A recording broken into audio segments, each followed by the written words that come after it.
Oh shit, it's still on. Hello, people. Welcome back to another Neat and Chill live stream. I'm your host, Chad Marco. So we're just gonna kick it again on this good Saturday here. I told you guys I'm gonna be trying to do more like YouTube live streams. Because we always have so much fun here just hanging out with the guys. And I'm kind of experimenting a bit here too, because I want to give like each live stream a theme, right? Where I might go online and just research something. And so right now the hot topic is the TikTok ban or the possible TikTok ban. And so I'll probably look into that. Like we'll go online and try to figure out what's going on with that, just so I have something to talk about just in case it's just me in here.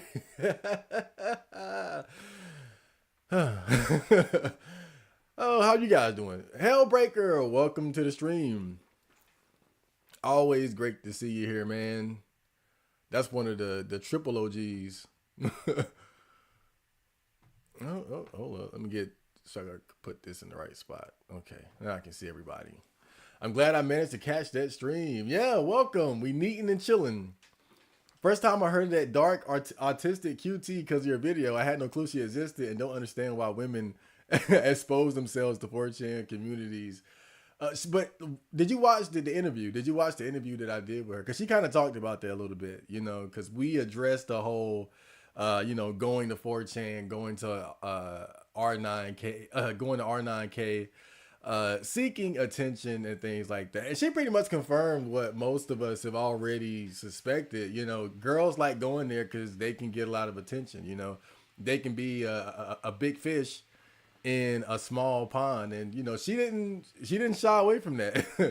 She admitted that was a big appeal to her as far as like going to R9K and whatnot. You think that they would have learned by now? Not you would think like I would know better. But you gotta have thick skin. You gotta have thick skin to go to places like that, and because you're gonna get a lot of criticism. You'll get stalkers, and then you have your fans and stuff like that. But 4chan is not the best place to go looking for fans and friends. To be honest, it kind of worked out for me, right? But I think girls, yeah, for sure, it's a little bit more tricky, because of the nature of their connection with their orbiters or the guys who might like them and stuff like that. Like my situation is different because I provide content, I provide value for you guys. And so there's a level of respect. Like I would go to R9K, like check out this music, check out this Life is Neat, check out that Feel With No Girlfriend. Like I would go there offering creativity. And so, it's a different type of dynamic. But when you go there and you're just offering yourself like, oh, I'm a girl. Yeah, that's, you definitely open up the floodgates there for, trauma. Trauma. Got myself a new PS2 fat that reads discs from every region. I'm only waiting for the expansion bay and FMBC. Yeah, give me a PS2. Be a fan. I got a PS2, but I think something's wrong with it. I ordered it from I think Amazon or eBay or something, and it works, but it's like when it reads certain discs, it makes a lot of noise. That's why I haven't been playing it a lot recently, because I figured I'm just gonna get another one. But that's the bad thing about buying used. People will sell stuff that halfway works and there'll be something wrong with it. What's on the stream agenda? How are you doing? I hope you're doing fine. I'm doing great. Look at me. I just got done. I got back from the gym a little while ago. I had ran like 4.5 or like 4 miles or something to get there. Worked out for like an hour or like 45 minutes, and then I walked back. That was another 4 or 5 miles. So this was definitely the serious workout day. And so I'm done with the hardest part of the day. So from here on out, I'm chilling, man. I'm neating and chilling. Just like, but like I said, I want to have like a theme for these streams where I talk about something going on either on the internet or in the world. And so I'm going to be looking into like the TikTok ban or the possible TikTok ban a little bit later on once I hopefully I don't get too distracted by you guys talking about talking about bullshit. But yeah, I'm trying to switch things up a little bit because normally I come in here and just freestyle, and I want to just maybe have like one or two topics I can talk about between us just cutting up, the guys just cutting up, you know. Jagdeep Jano, welcome to the stream. Black Cell Neat, welcome as well. The topic is that no. Oh my god. I knew you guys were gonna go there. I knew you guys. Dude, Iris is great. Iris is fantastic. I don't know why people got so there were some people who got really upset um about her rejecting me, and I felt like in the video I expressed so clearly that we're cool, we're good. Like it's really like, dude, I'm a big boy. It's no hard feelings. I don't give a fuck. I mean, it's disappointing, but I think that even you look at it just logistically with the distance and the age gap and shit like that, like, it even if we wanted to, it probably wouldn't work out anyway. And so it's not nothing to trip over, but I feel kind of bad too because I feel like I kind of underestimated how much my I underestimated how much my fans would ride for me. So I thought it wouldn't be a big deal, but it got to the point where she felt like she had to make a response video and clear some things up. That's when I was like, oh my god. I just wanted to humiliate myself. I didn't expect things to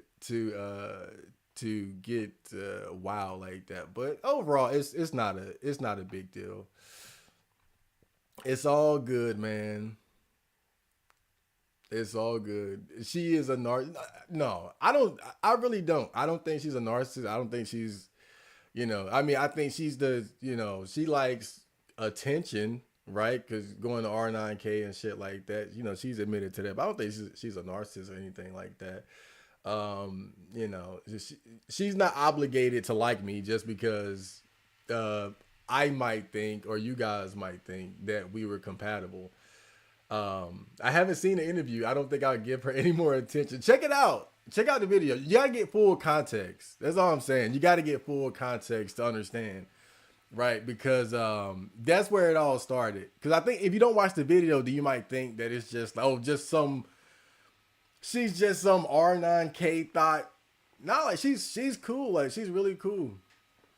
And I want to be able to interview her again, maybe a few months from now or something like that, or collaborate on something. And I've been kind of looking at her social media and the things that she's doing, and maybe give her like some advice or ideas on things she could do to kind of spice up her channel. Because I'm kind of going through a rebuild here too.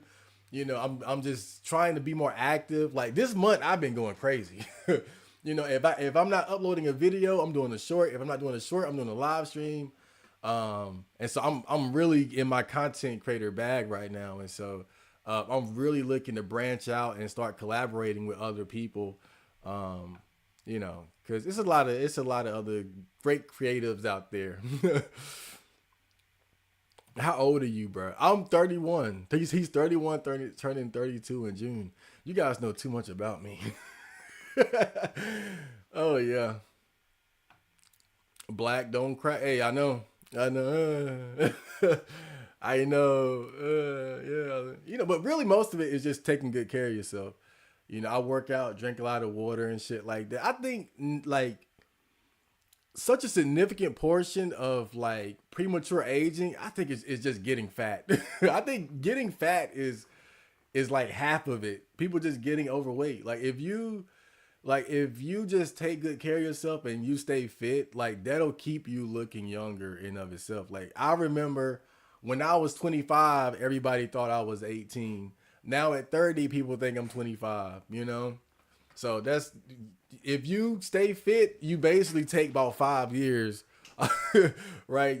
You take about 5 years off of your appearance just like that. But some people, I ain't gonna lie, like if you go straight bald, if you're just going straight bald, then yeah, that'll definitely hurt. I got a big forehead, but I'm not like balding or anything. I just got a naturally big forehead. I never had a great hairline to begin with, right? So sometimes I throw on the headband, right?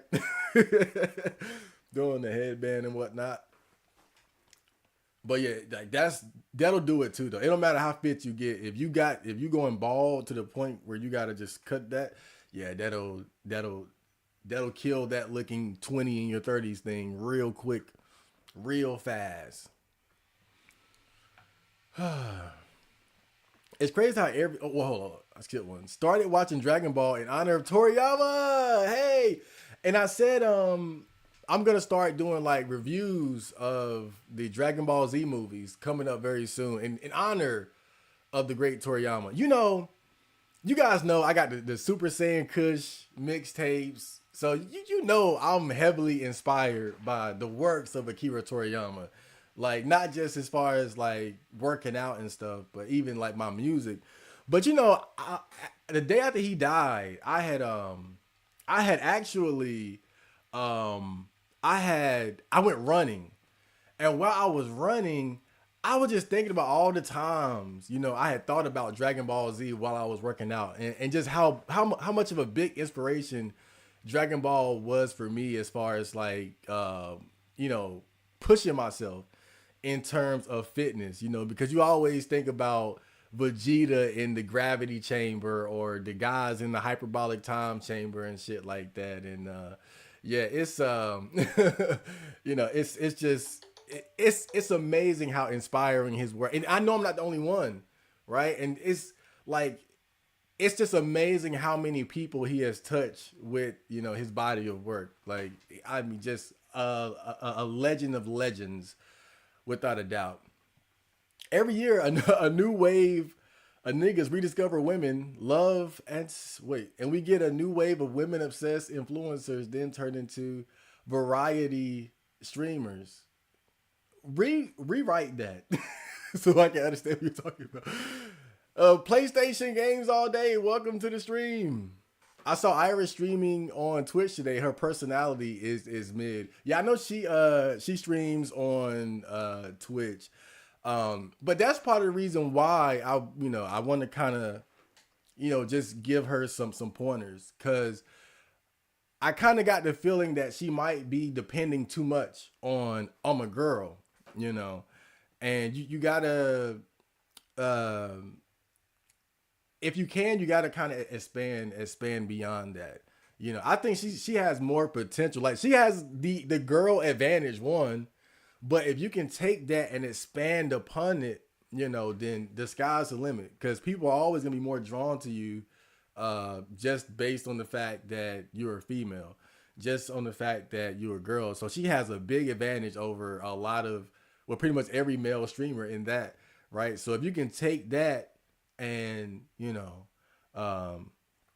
like one thing I think goes a long way for girls is to have a genuine interest in what you're doing and to have knowledge on it. For a girl to be able to like like random example, maybe a girl who's really into like the Pokemon games or something, but then you're super knowledgeable of it. You could just list all the details and how the gameplay and the system mechanics and make videos about it and video essays and shit. Boom, right? As men, we have to do that. We can't just pull up looking cute and half-ass. You got to have something. You got to be good at something. Like me, I got a great personality and the energy and charisma, and I'm creative, and I'm an honorable masculine manly man. But girls got a big advantage. They just got to know how to take advantage of it.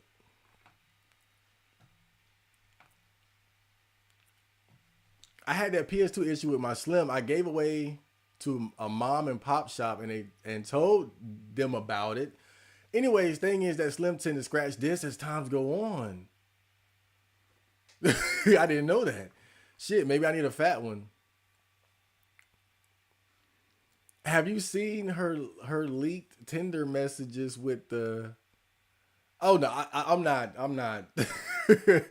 I'm not that deep into the lore, man. I'm not even trying to go that deep. I'm not that concerned about her goings on. Again, moving forward, I just want us to have a good content creator type of relationship for sure.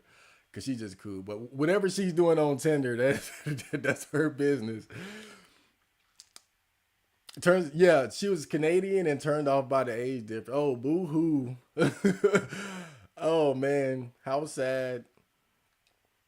I complained to her. I asked her why you reject my boy Marco. Oh yeah. Yo, redo, welcome to the stream. The real question is, how did you even set up the interview with her? I was on R9K and I saw her posting like AI art. Like she does like this AI art of like clown girls. And then I had already knew about her before, but I wasn't really paying attention because I've been on R9K for years. I see R9K ethos come and go all the time. So I was, I didn't pay much attention to her. I just noticed her kind of out the corner of my eye. But I was like, oh, we got another one, whatever, right? But I think it was the AI art, and we started talking about that in one of the threads. And then I was like, oh, well, I want to start doing more interviews again because I haven't done one in a while.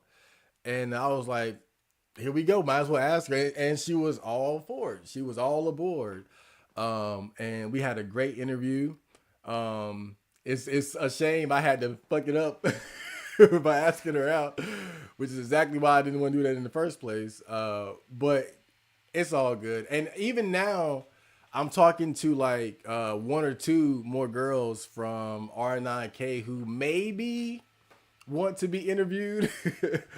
So we'll see how that goes. But I'm not just trying to interview girls though. I just want to interview anybody that has something interesting about themselves or people who are familiar with R9K culture and things like that.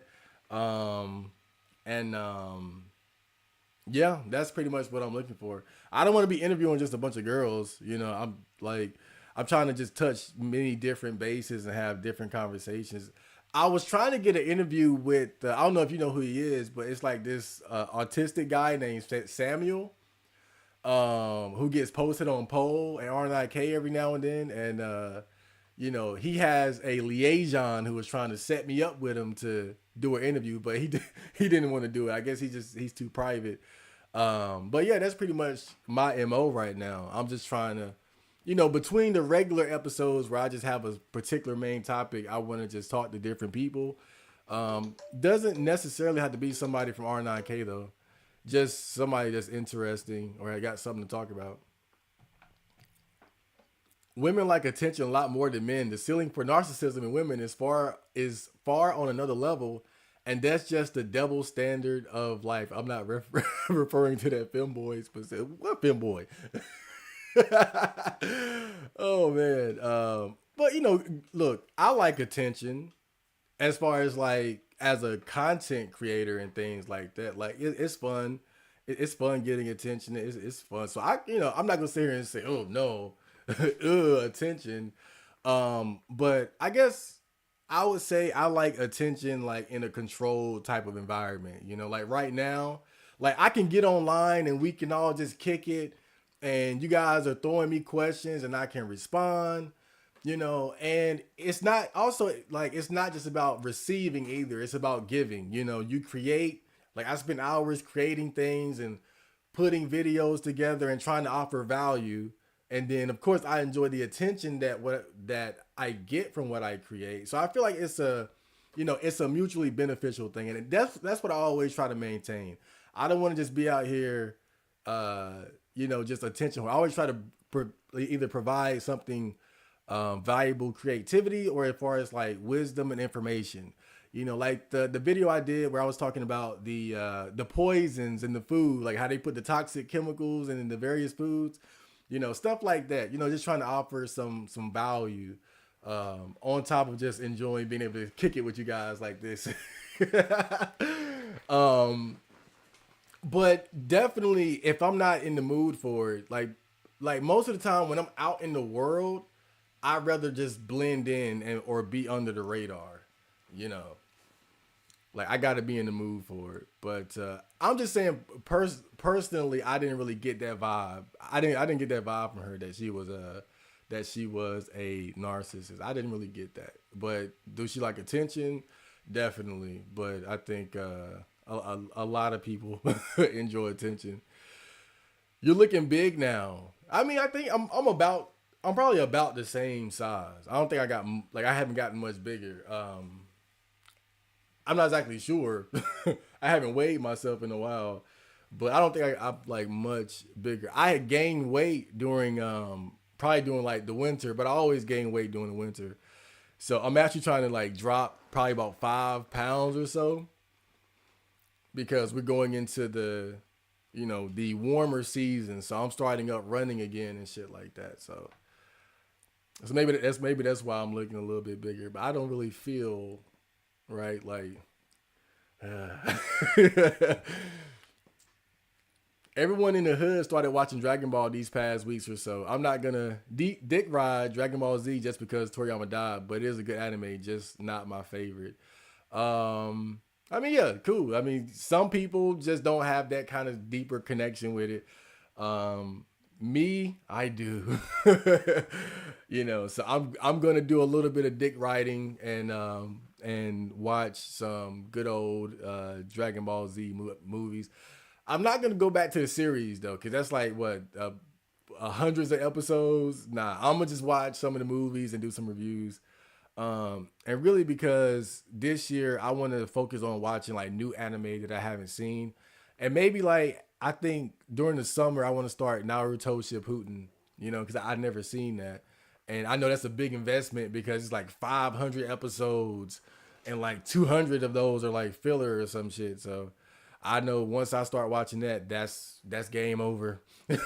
I can't be watching other things alongside that because that's gonna eat up too much time as it is. Maybe I should just read the manga so I don't have to go through all that bullshit. Rest in peace. Rest in peace. Bardock's OG and Trunks movies are the best movies DBZ got. Though Cooler is better as a concept, I wish they make him canon. I'm this is a hot take. My I don't know. This is a hot take. The newest movie, the superhero movie, is one of my favorites. It's definitely one of my like. For me, that one shot above a lot of the older ones for me. I love that movie. That movie is so much fun. It is that movie just is just purely enjoyable. Such a like, and I watched it in the movie theaters.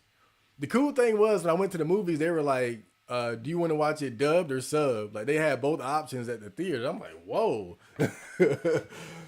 damn! What a great time to be alive!" You got this. You can. I think I watched it sub though. I think I did. I'm not sure.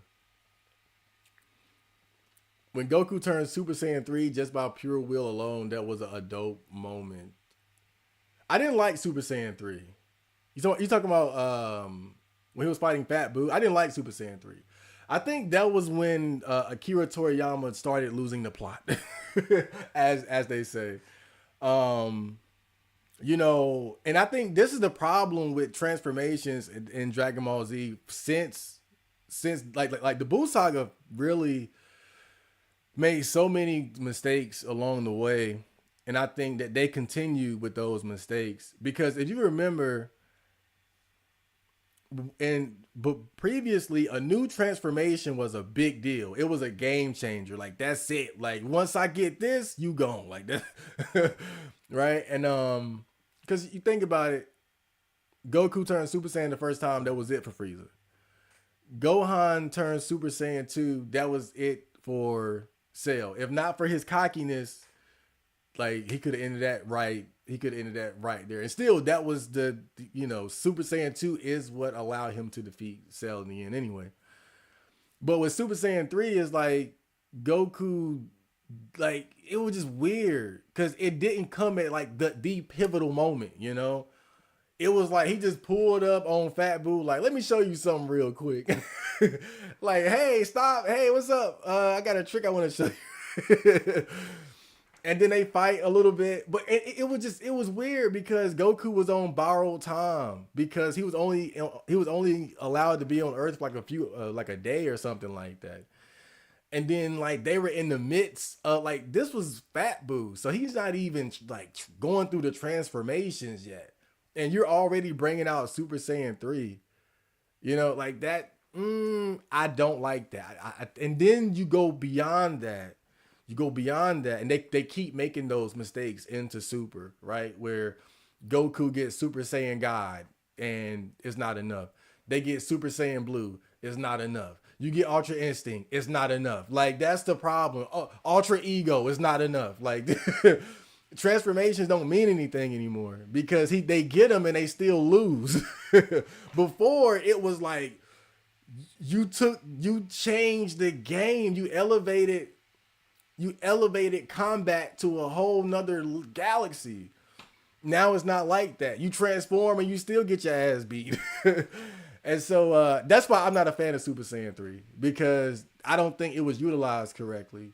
They just brought it out in the middle of the goddamn arc. Like, here you like look what I can do. Bye. Like that's not it's a hype moment, right? But it wasn't properly utilized, is all I'm saying. Now, I think they kind of messed that up. They should have just utilized it better. Chad, do you cook? Yes, I do. I was thinking about making like some cooking videos actually. And I'm not saying like I'm a chef, right? But I've gotten good enough to where, you know, my mom, like she asked me to cook for her sometimes. Like she likes my pancakes. And I remember the other day I was making like some eggs, like eggs and cheese, and you know, she was like, let me get some of those. And then the other day, you know, this was cool. My mom wanted some pancakes, and then my brother came downstairs. He was like, let me get some too. So definitely, like I'm not not like a chef. Like I can get all the spices together and chop up the vegetables and all that. But I cook like the basic stuff, like like my go-to meal these days is like eggs with cheese with either chicken, beef, or turkey meat and like mixed vegetables, shit like that. Or I might cook up some rice, like seasoned rice and shit like that with various types of meats. But yeah, if by cook you mean the basics, yeah, but definitely not like a Gordon Ramsay. Like, oh man, I'm making like gourmet shit or anything like that. You know, I'm beyond microwaving shit. I don't like microwave food, so I stick to the stove top and the oven pretty much these days. You should become a right wing grifter. You would be a great asset to the alt right, and as a black man, would get a lot of attention and clout. You know, I can see why people might say that, but I'm not. I don't think I really fit in because just I think some of my positions aren't necessarily like leaning to like far enough to the right. You know, like being pro porn. Like that's come on. They gonna kick me out the club day one. Like what? Pro porn. You know, I can't. Yeah. And one thing that I start to notice more and more is that on both sides, when you start going further to the left or to the right, it becomes more authoritarian, just in different ways. You know, it's like people on the right, they're excited about, oh yeah, ban TikTok because it's bad for the kids and their attention span. Ban porn because Jesus Christ is king. You know, they're all the way into government having more power over us and dictating how we live our lives when there's things that they don't like. When it's something that makes them uncomfortable or goes against their views, they're all for the government fucking us as much as possible. But when it's the things that they cherish, they care about, like guns and all that, oh, they ready to they ready to die on that hill. And it's the same thing on the left. And so that's why I don't like getting involved in that. Because what I notice is that when it comes down to it, both sides, when you go too far, they become authoritarian and they want to ban shit and stop shit and censor, right? And so I can't do it. I like freedom too much. I like freedom, and I think, and on top of that, I'm a very much like alternative thinking kind of person. I'm not like some trad conservative type of guy. Like, oh, get married and have 5 babies. That's not me either. I fully embrace men being able to have sex bots and AI girlfriends and shit like that. I don't want to undo feminism. I like women having their freedom and being able to vote and shit like that. And so that's why I feel like I wouldn't really belong. My goal is just to achieve like some sort of like balance when it comes to these things or greater understanding. And I'm still developing my mindset and my principles as far as, the things I just spoke about. But that's why I feel like I wouldn't really fit in. Right? Because I'm really just a strange, freedom loving man at heart, and I'm only conservative in like certain ways, but not in the way that the alt right really is. You remind me of an old niche anime tuber I used to watch. They all turned into trans for some reason. Oh man. Well, I don't think we gotta worry about that. I love being a man. I really do. I think I made a video about that too. I kind of like the whole strength thing. I like being strong, and this kind of goes back to the attention thing I was talking about earlier, right? Because again, I enjoy this. We're kicking it, having fun and shit. You guys throwing me questions, and I get to look at the comments. People like my music. Again, I like that kind of attention. But what I like about being a man is that in the world, I'm nobody. I'm a ghost, and I like that. Like just today, I'm walking to the gym, workout, walk back home. You know what I'm saying? Like I'm by myself just doing what I want to do. If I was a sexy if I was a sexy uh big breast thick young lady, I mean, I wouldn't be comfortable doing shit like that. I wouldn't be comfortable walking across the city to the gym and doing all that shit by myself. Nobody cares about me because I'm just another expendable male. And I love that. That's what I love about being a man, is that when you don't want attention, you can just fall back and you're good. Girls can't really do that, unless you a gorilla orc type. If I was a girl, I wouldn't be a gorilla orc. I don't think. you know, I think my SMB would be a lot higher as a girl for sure. You mean Digi, bro? I don't have no idea who he is. Dude fell off hard. What happened to him? Used to love those Patreon videos he did. I bet I'm so behind now. I'm supposed to be talking about TikTok. This is why I can't be fucking with y'all. This is why I can't have a topic. Cause this is why I can't have a topic.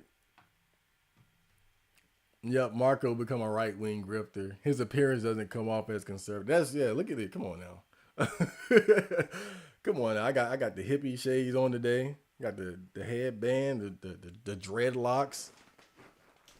I don't know. Maybe as I get older, I mean, who knows? Because you change as you get older. People tend to become more conservative as they get older, anyways. But it's hard for me to imagine being able to fit in with that group. I like the pro porn thing by itself. Nah, they not. They're like, what? Get out of here! Get out of here!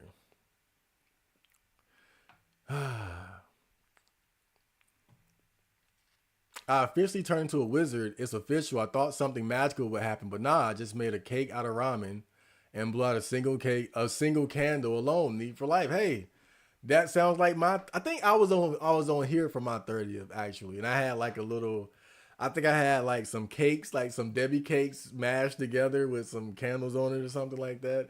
But I mean that's all you need. Look, we're not the most social types over here. So yeah, it's not like you're gonna feel the magic surging through your veins or anything like that. Realistically, it's just like it's just a milestone, It's just like it's just when you hit that big 3-0, especially as a virgin, like it's just like, okay, all bets are off now. Like you might really, you might really die a virgin at that point. You know, it's definitely a possibility. Like you ain't faking the funk. You're not a what do they call it? Like a fake sale. Although I wouldn't consider myself an incel, but some guys are just late bloomers. Like my friend, he was a late bloomer. And when he went to college, he just he bloomed. he he bloomed. And so for some guys, that's what it is. You just need to be to bloom a little bit and be in the right environment, and then you can start, poking bitches. But you hit that 3-0, it's like, okay, like you for real. You're the real deal, buddy. You're the real deal, man.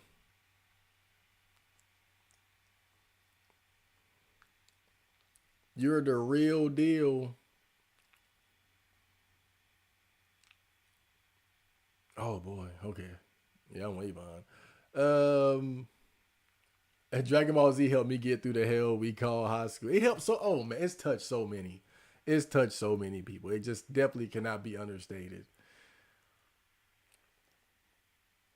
Some of you were Marco the black cell Kai Cenat. Oh no, Kai Cenat on a different level. Like that much. He worked so hard. Like he streamed like what hours and like I'm not hardcore like that. Like the streamers that stream every day for hours, the Destinies and stuff like that. Oh man. Like I guess when the money is coming in, it's easy, but when you're broke, I don't want to sit up here all day just being broke with y'all niggas. I don't want to see it just being broke. I guess yeah, if you know like if you getting them damn you get them $1,000, $5,000, $10,000 YouTube checks and shit, and people just donating money all the time. Yeah, I guess you will sit your ass on stream all day, but I can't do that, bro. I got about 2-3 hours in me. On average, I can give y'all about 2 or 3 hours of this. But they and then they be setting up different like things. Like Kai Cenat does like skits and like he'll change the whole room to look like he on a different level. Like he deserves every bit of his success for sure.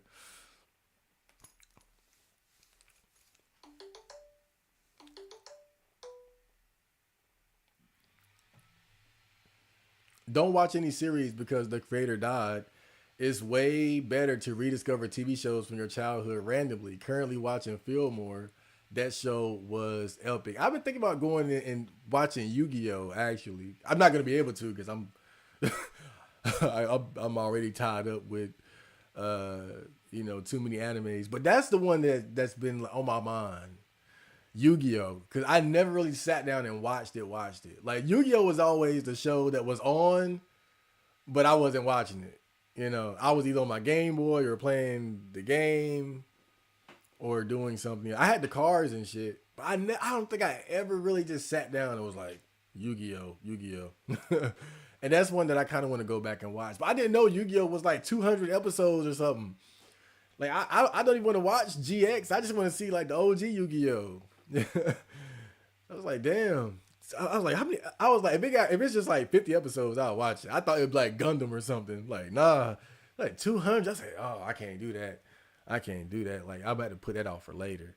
Like, this is Naruto Shippuden year, and I'm not even doing that till like the later half. Check out the anime Delicious Dungeon. It's pretty base. I'll add it to my mental notes here. It's there. Oh man, the things I would do to relive the feeling I got watching Naruto Shippuden for the first time. Fuck man, Naruto Shippuden was the best experience of my teenage years. Ooh, I'm excited now, man. I've been putting it off for too long. And you know what? You know what? It's almost like you look at Dragon Ball compared to Dragon Ball Z. Dragon Ball Z is so much better than Dragon Ball. But Dragon Ball is good. Like that's a good anime experience. But Dragon Ball Z takes it to a whole different level. And I watched Naruto, the first the first part when they're young, when they're all kids. And it's good. But the thing I have to keep reminding myself is that just dude, you got to think it's probably like the Dragon Ball going into Dragon Ball Z. right? Where it's gonna get a lot better going into Shippuden. And so, it's like I got to keep that in mind that I gotta watch this because as good as Naruto is, imagine Shippuden when they start taking everything to higher levels and shit like that. But it's the episode count. It's so intimidating, bro. 500, and then like so much of that is filler, and I can't even be mad at the filler parts because I we all watched Dragon Ball Z not knowing that a lot of that was filler. A lot of Dragon Ball Z was filler too, and we didn't even know it growing up. We didn't understand the concept of filler growing up. But it's intimidating because I know like once I lock in is I gotta lock in. So before I watch it, I just want to watch a few more series, do some anime reviews, and then I'm just gonna lock in. And I think what I'm gonna do a Naruto Shippuden review, but I'm gonna like do multiple episodes. So I'll watch like okay, it's like 500 episodes or something, right? So like every 50 episodes, I might do like a separate anime review for that particular portion of the anime, right? So that would keep the anime review alive while I'm watching this long ass anime. Whew, boy. DBZ has a lot of nostalgia for me. My taste in anime has changed a lot since I was a kid, though. Used to like action, now I prefer cute girl moe. So, I wasn't a believer. I was not a believer in cute girls doing cute things until Mitsu Domoe. I think Mitsu Domoe was the one that converted me for sure. And I was like, oh, I get it now. It was that or the Ichigo strawberry shit, one of them. But Mitsu Domoe for sure. I was like, oh, okay, I got you. I get it. I get it now. Right. When them dreads grow in, he's gonna burn. He's gonna burn this account. What, me? My dreads? My hair. If you talk about my hair does not grow. Like, like it gets about this length, and then it just like stops. It just stops, or it's just growing very slowly. But I actually did trim. Like my hair was longer last year, and I trimmed it because the dreads got so locked into each other, and I like my shit being separated. So while separating it, I had to like trim it because they were so locked in, and so my hair is actually shorter from last year. But yeah, I don't know. My hair just never seems to grow long, ever since I was a kid. Mm-mm. Cooking for other people is definitely one of the highlights of life. Period. It makes you feel like a man. it makes you feel like a man when you say they're just cooking for like you would think it would be I don't know emasculating or something, but I like it because it feels like you're contributing to the household and shit. Like it's definitely it's a cool vibe. But hold up. See, I'm not gonna get caught up talking forever. How long we been? 50 minutes? All right, look. All right, so I want to do some research real quick. Bear with me. Let me see if I can get this shit right. Okay. Let me see.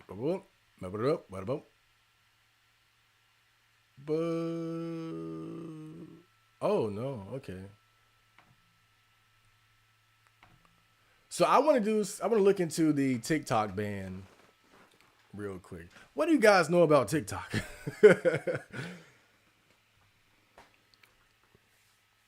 I do have a TikTok, by the way, but I pretty much just use it to upload the shorts that I upload to my YouTube channel anyway. I don't really go there like looking at stuff. I just go there, upload, and dip out. But I kind of, man, I swear, I regret not getting on the TikTok bandwagon when it started. Because I remember when TikTok had first, or close when it first came out, it kind of had a reputation for being like a children's app. And so I was like, me trying to be Mr. Big Boy living with my mom. I'm too good to be on TikTok. But then it got to the point where everybody wanted to be on TikTok. TikTok became something for all ages. And I was like, fuck, I missed the boat. I could have been TikToking years ago. But I made one last year, and again, I don't upload a lot. I just put like shorts up there, like the shorts from my YouTube channel. I just put them up there, so I don't really use it a lot. So, but I've been hearing recently that they're thinking about banning TikTok, and so I just wanted to look into that a little bit because I'm hearing like different information as far as like why. Because some people are saying that it's being banned because it's a potential security issue because it's not an American owned company or app. It's owned by I think it's owned by like a Chinese company or something. And I think that they're saying that their concern is that the private information of the users could be shared with the Chinese government. And they're saying that's the reasoning why they want to ban it. But then I'm also hearing some people say that the real reason is that they want to own TikTok. Like they don't like the idea, like America, like the American government or them, they don't like the idea of this big popular, huge app not being owned by them. So let me see. Let me see if I can find an article here or something.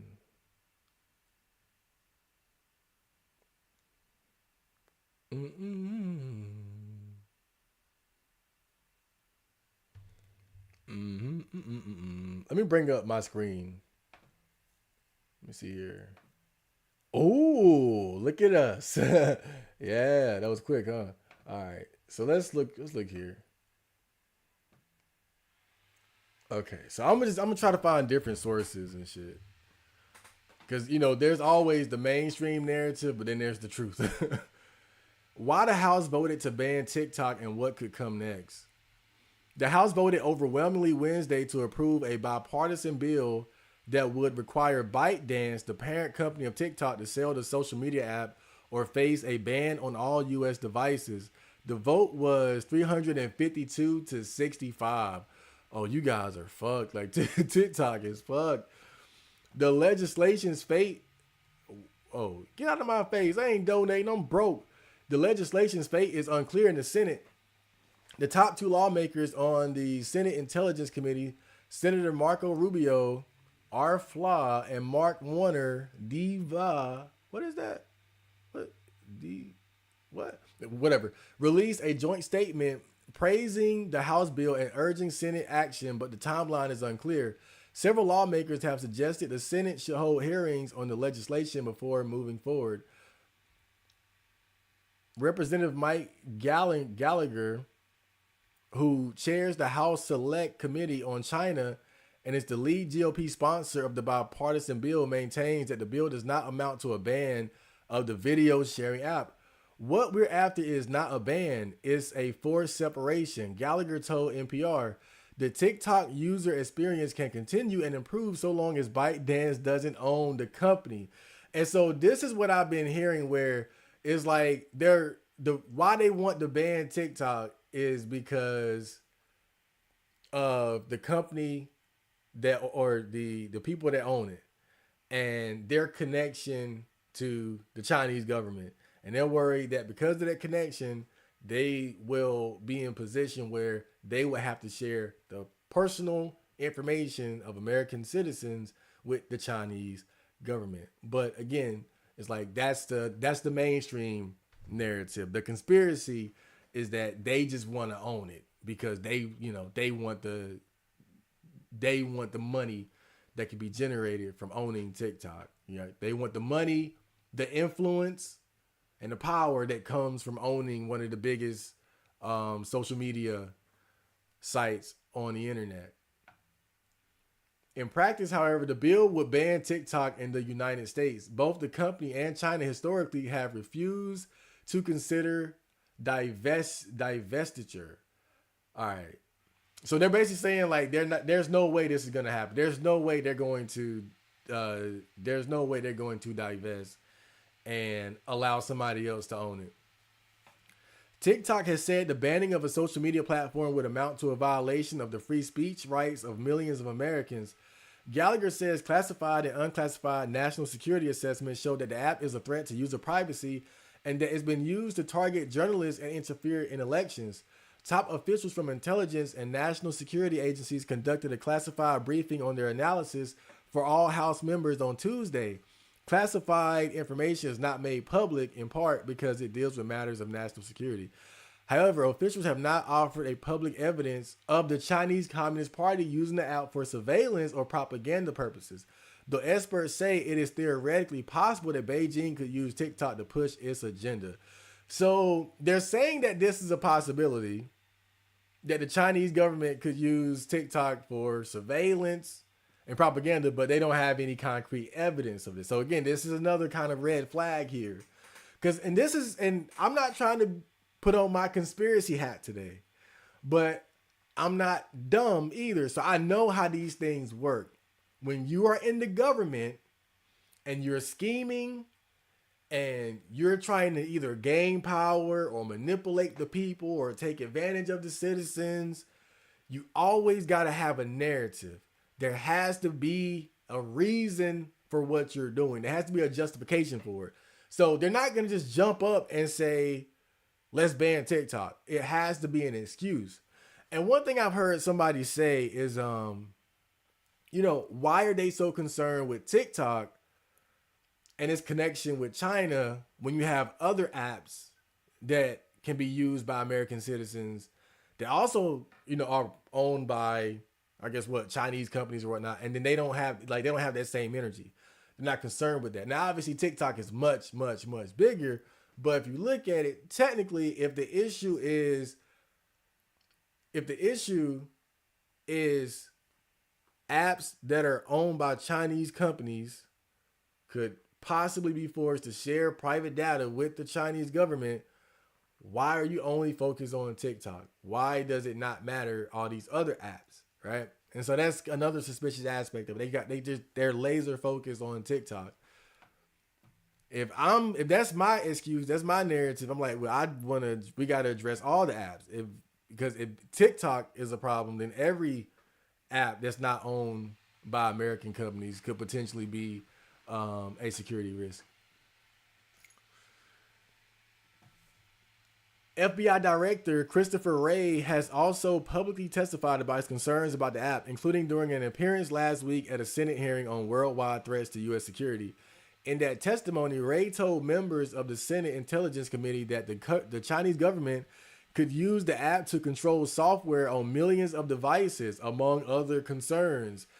And I got to take stuff like this with a grain of salt because they sat Colin Powell's ass in front of everybody and said, weapons of mass destruction. They have weapons of mass destructions. And so they'll do that. They'll sit somebody up and say the sky is falling because you got to have an excuse. So I don't really have any I don't know if he's lying or not, but it's just like, we've been through this before.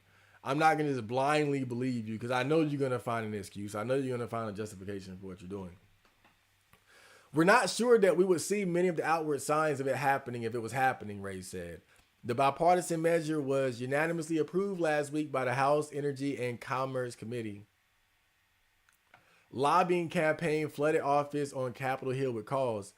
Gallagher says the lobbying campaign that TikTok launched with push notices using location information to connect users by phone to their member of Congress proves why the bill is needed. You had member offices being deluged with calls, teenagers crying and one threatening suicide and one impersonating one of my colleagues' son. He said that to me demonstrates how the platform could be weaponized in the future.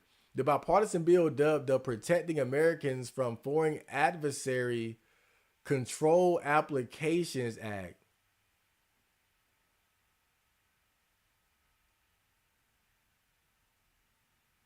I mean, that's not even catchy. Like that just sound like some bullshit. That just sound like Protecting Americans from Foreign Adversary Control Applications Act. Blocks any app store or web hosting service in the U.S. for ByteDance control applications, including TikTok, unless the app service ties to ByteDance. under a designation that is subject to the control of a foreign adversary. The bill gives ByteDance up to 6 months to divest, and if it doesn't do that, it will no longer be available in app stores in the U.S. Tragic. The bill also sets up a process for the president to address any future threats from any foreign owned. The bill also sets up a process for the president to address any future threats from any foreign owned apps if they are deemed a national security risk. It also creates a system for users to download their own data and switch to an alternate platform.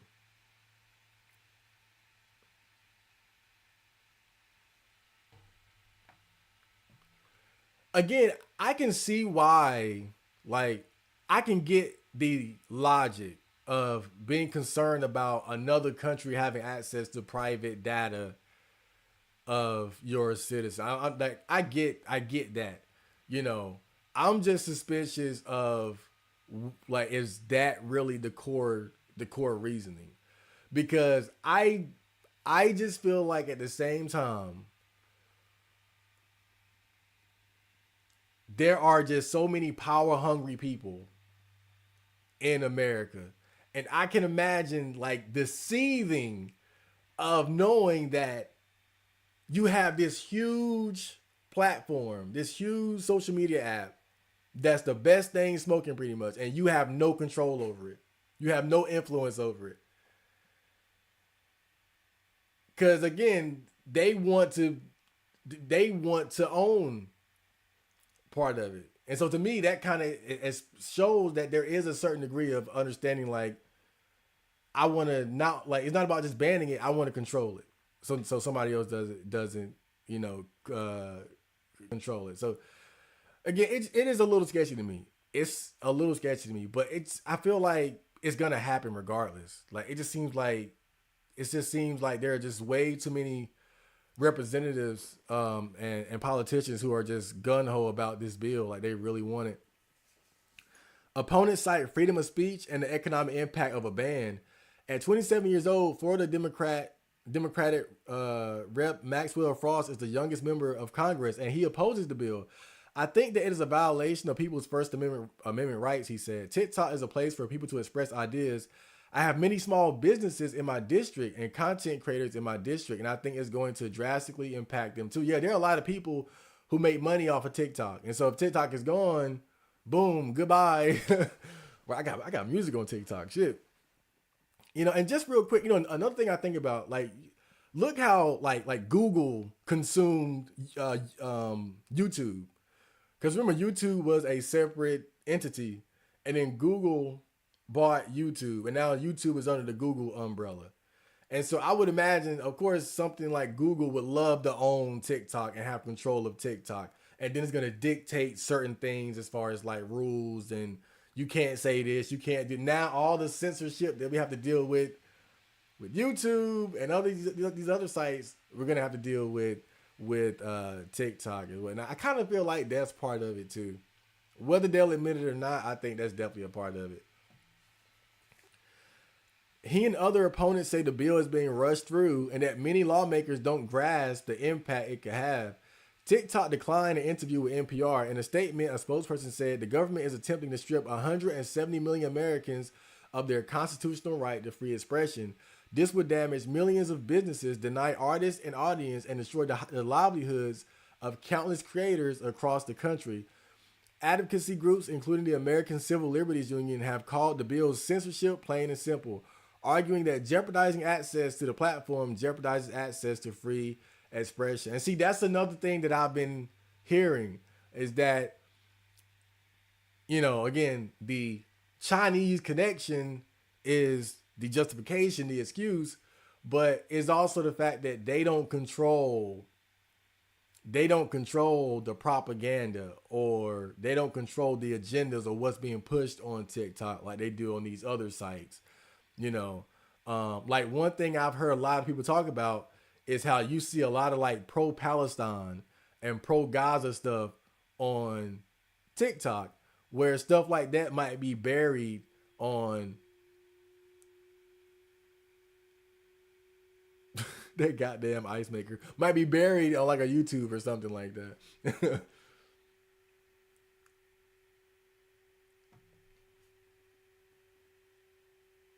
I know I can't pronounce her name. Illinois Democrat Raja Krishnamurthy is the ranking Democrat on the House Select Committee on China and helped write the bill. He pushed back. Wait, that's a guy? Okay, he pushed back on the company's argument, telling NPR there's no First Amendment right to espionage. There's no First Amendment right to harm our national security. The company stresses that it has established a data firewall by partnering with Austin-based software company Oracle, dubbed Project Texas. The new system routes all U.S. user traffic to Oracle, which now also controls the servers storing Americans' TikTok data. Still, the plan has not received the blessing from the officials in Washington, who have said it falls short. Wait, so they do have something in place to protect the data. They have it. The new system routes all U.S. user traffic to Oracle, which now also controls the server storing Americans' TikTok data. Now, I'm not a computer geek. I don't know how this works, but if that's there, if that's the thing, and it's effective, then what's the problem? What's the what's the issue?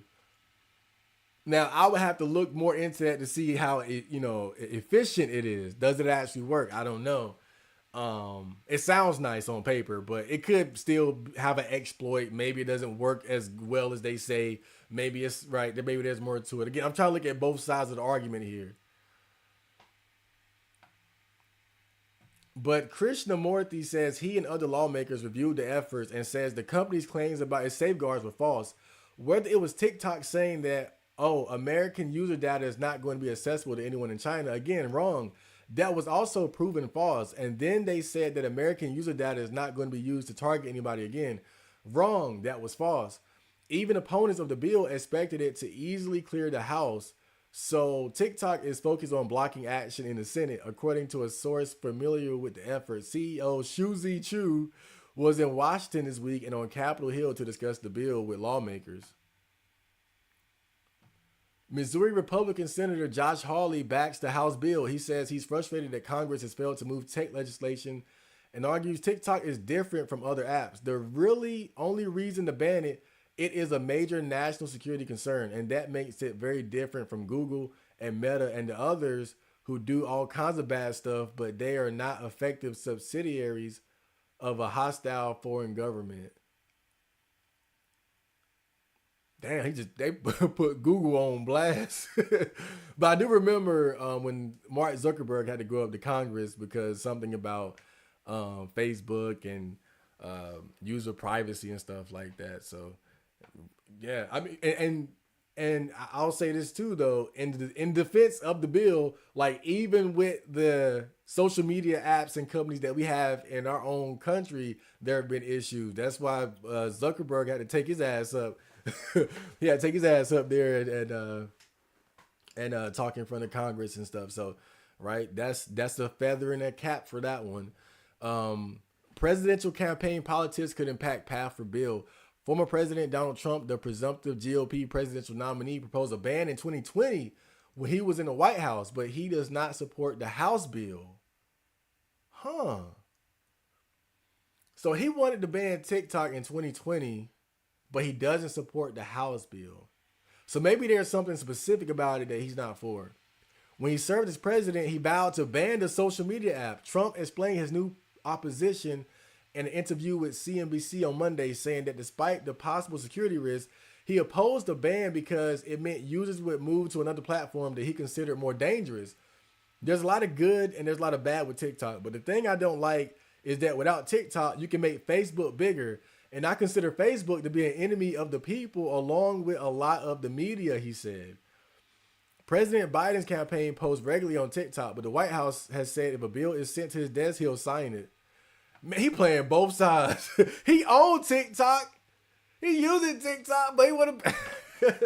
Come on, bro. If a law is enacted, the fight might not end there. TikTok has mounted legal challenges against other efforts to ban the app. And courts have sided with his argument that blocking TikToks violates users' First Amendment rights. Whew. Oh, that was a mouthful. But who the hell is Shuzi Chu? Search in sidebar. Suzy Chu. Did my thing freeze up yet? Oh, it didn't. Oh my god, great. So that's the infamous Juicy Chu. Let me see. Born in January '83 in Singapore. Spouse Vivian Cow, two children. CEO of TikTok from 2021 to present. Who the hell are you? Wait, how do I get this shit? Oh god damn! Why Microsoft Edge gotta be so weird? Like what? Why does it gotta be so weird? I just want to look at it in full screen search. Yeah, give me the whole thing. Give me the whole thing. There we go. I bet he's not a bad guy. Let me go check this guy out real quick.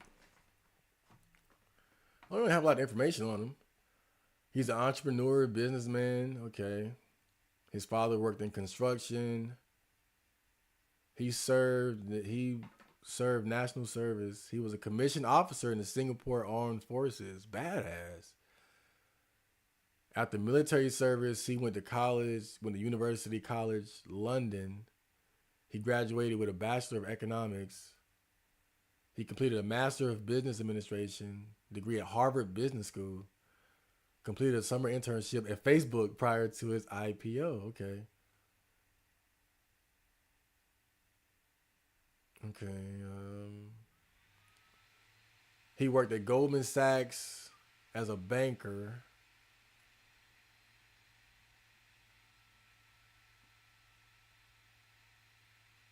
Okay.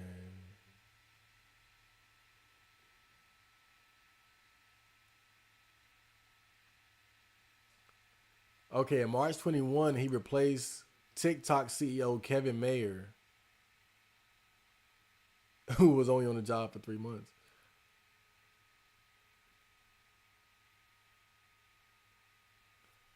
Okay. Well, damn. Well, what do you guys think? Oh boy, that was great. But yeah, I'm always concerned about the ulterior motives of our government, of the system. That's my thing.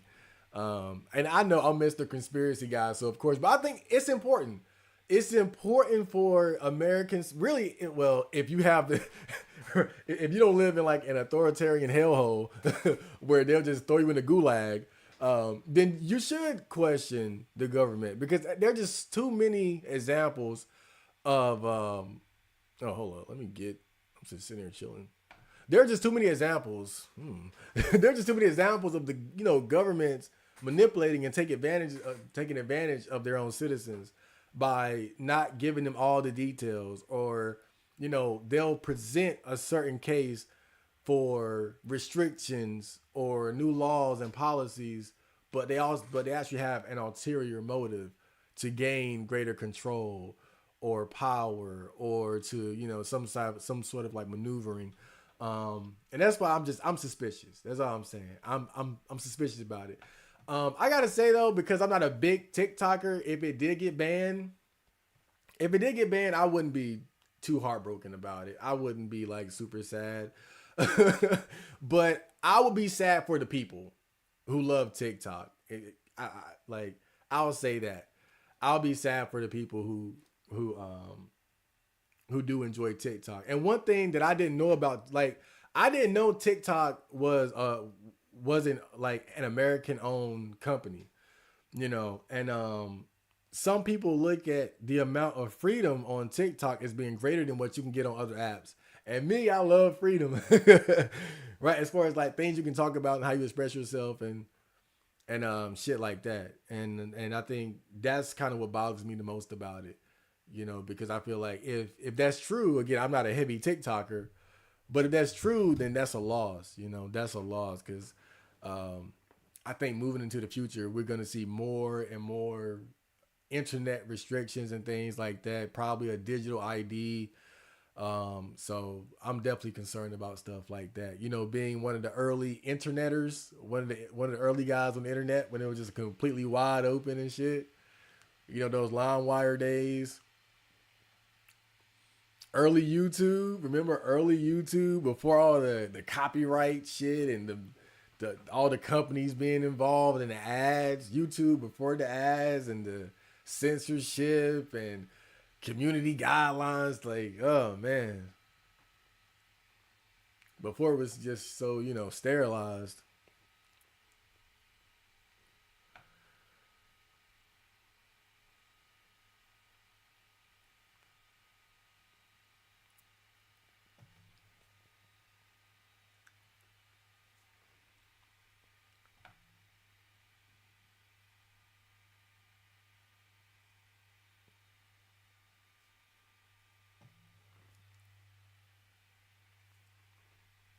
TikTok is okay, but kind of brain rot. Look, I got you. I got you. I get it. I get it. But I think that like I'm just not in the business of allowing the government to control and dictate those sorts of things. I'd rather just educate people on moderating their indulgence in whatever it is that they're into. Um, as long as you find a good balance. You don't have to be on TikTok all day. You can get on TikTok for a little bit or a lot of it, and then go read a damn book, go work out. Like I try to live a balanced life. I spent like just earlier, I was like outside for like 4 hours, walking, running, went to the gym, drunk some vitamin water. After this, I'm gonna cook me a meal and probably watch a movie. Like you can have a balance, a balanced life. That's why yeah, I'm not one of those guys that's just looking at it from the perspective of like, oh, it's brain rotting the kids. It's on the parents to control and dictate those kind of things. Feels like there's an ulterior motive behind the ban. Yeah, that's what I'm saying. Like that's my only gripe. If if they're 100% sincere and concerned, because again, I can see how that could be a problem. Oh, the Chinese government has easy access to. They have easy access to the private data of American citizens. Yeah, that's that's not good. I get that, but you got to understand how tyranny and authoritarian policies work in modern era, because we have this is a new breed of human beings here. These aren't the humans of hundreds of years ago who thought slavery was okay. We're believers in freedom and liberty and fairness and things like that. And so it's harder to control people who believe in these things. And so when you try to control them, you got to present a justification, a narrative. You know, I'm screwing you over, but here's why. I'm taking your freedom, but here's why. It's like you look at the whole 9/11 thing. That that brought about the Patriot Act, I believe. What was the actual details of the Patriot Act actually? I know bits and pieces of it, but I don't know all of it. Patriot Act. Patriot Act summary. Patriot Act summary. Let me see. Can I get like a chicken nugget version of the Patriot Act?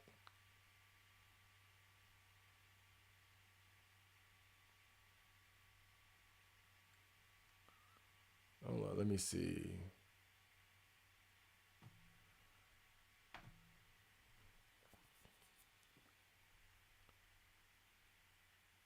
Okay. So here we go. Oh yeah. Oh Lord.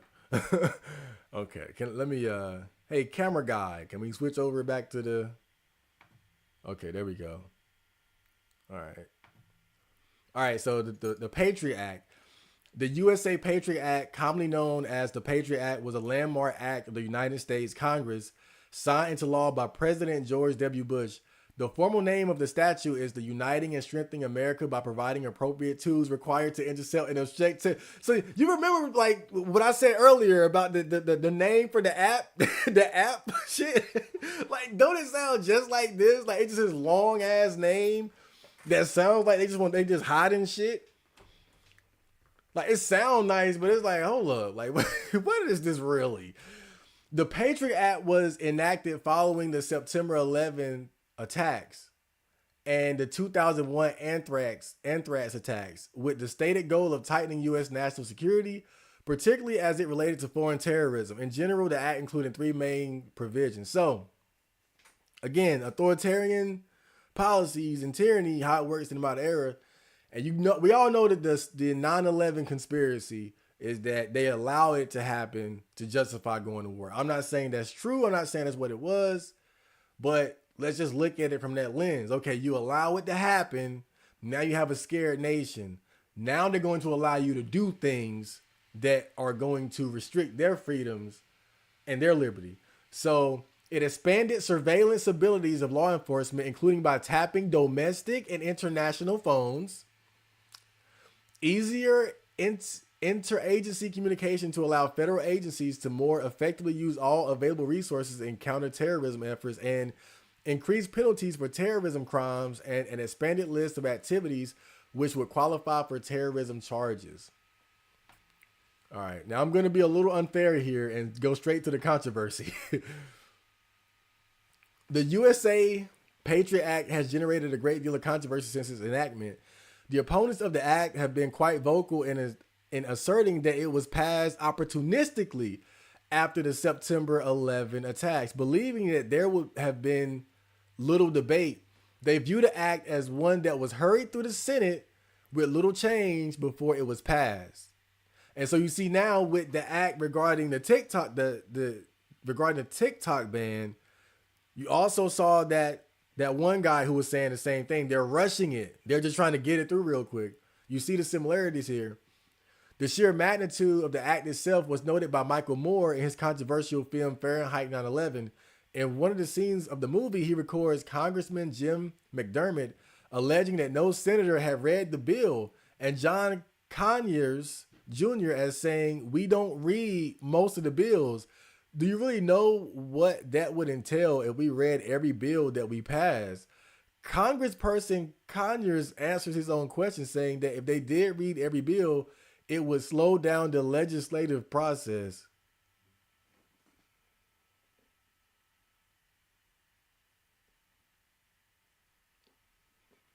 So they're passing stuff and not read.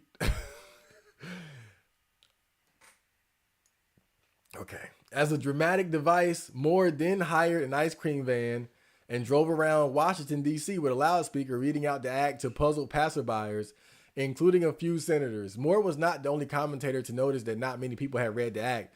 When Delilah Litwick and Julia Turn for Slate asked, "How bad is Patriot anyway?" they decided that it was hard to tell and stated, hold on, okay, the ACLU in a new fact sheet challenging the DOJ website wants you to believe that the act threatens our most basic civil liberties. Ashcroft and his roadies called the changes in law modest and incremental. Since almost nobody has read the legislation, much of what we think we know about it comes from third hand and spun. Both advocates and opponents are guilty of fear-mongering and distortion in some instances. Yes, we are. Well, one prime example of how the Patriot Act has stirred controversy is in the case of Susan Lindar. Lindar is a former congressional staffer and anti-war activist who was charged under the Patriot Act with acting as an unregistered agent of a foreign government, then ruled by a court mentally unfit to stand trial.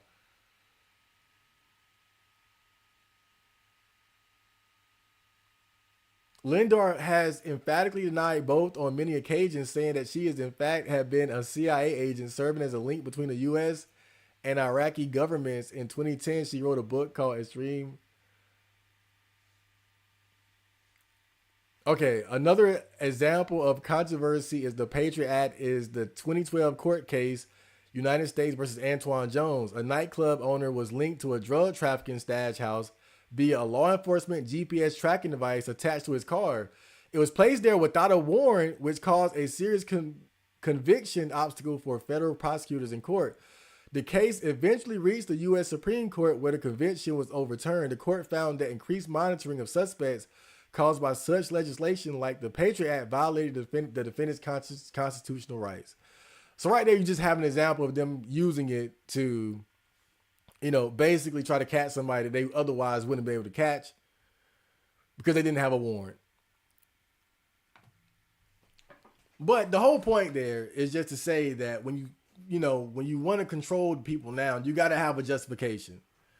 And a lot of people believe that 9/11 was the justification for the Patriot Act and other things. Like you saw the whole process at the airport completely change after that. They put in the TSA agents and the body scanners and stuff like that, which I think is hilarious now, considering how the borders are just wide the fuck open. it's like they were so strict at the airport, and now just like come the fuck on in. It's goofy. We live in goofy times. These are goofy times. This is the goofy era.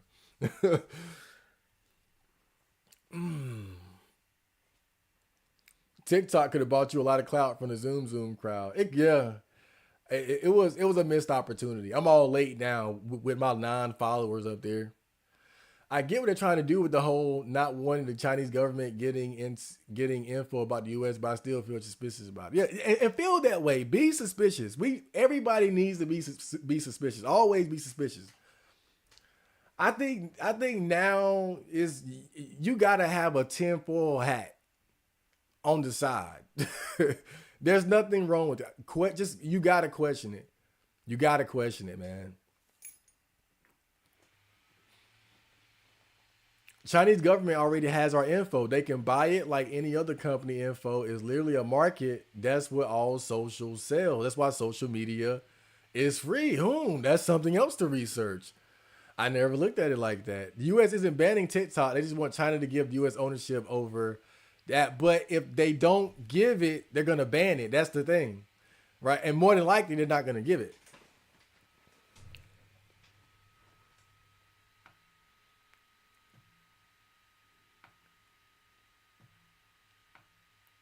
Oh, you guys are still. Oh boy. Oh no. I'm not gonna go there. I'm not gonna go there. I'm not gonna go there.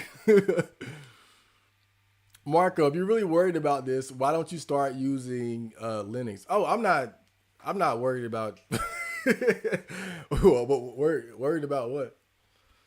I don't have shit to hide. I don't have private data. I got passwords. I got private data. What the heck? I got shit to hide. Now, I'm not saying you shouldn't use your encryptions.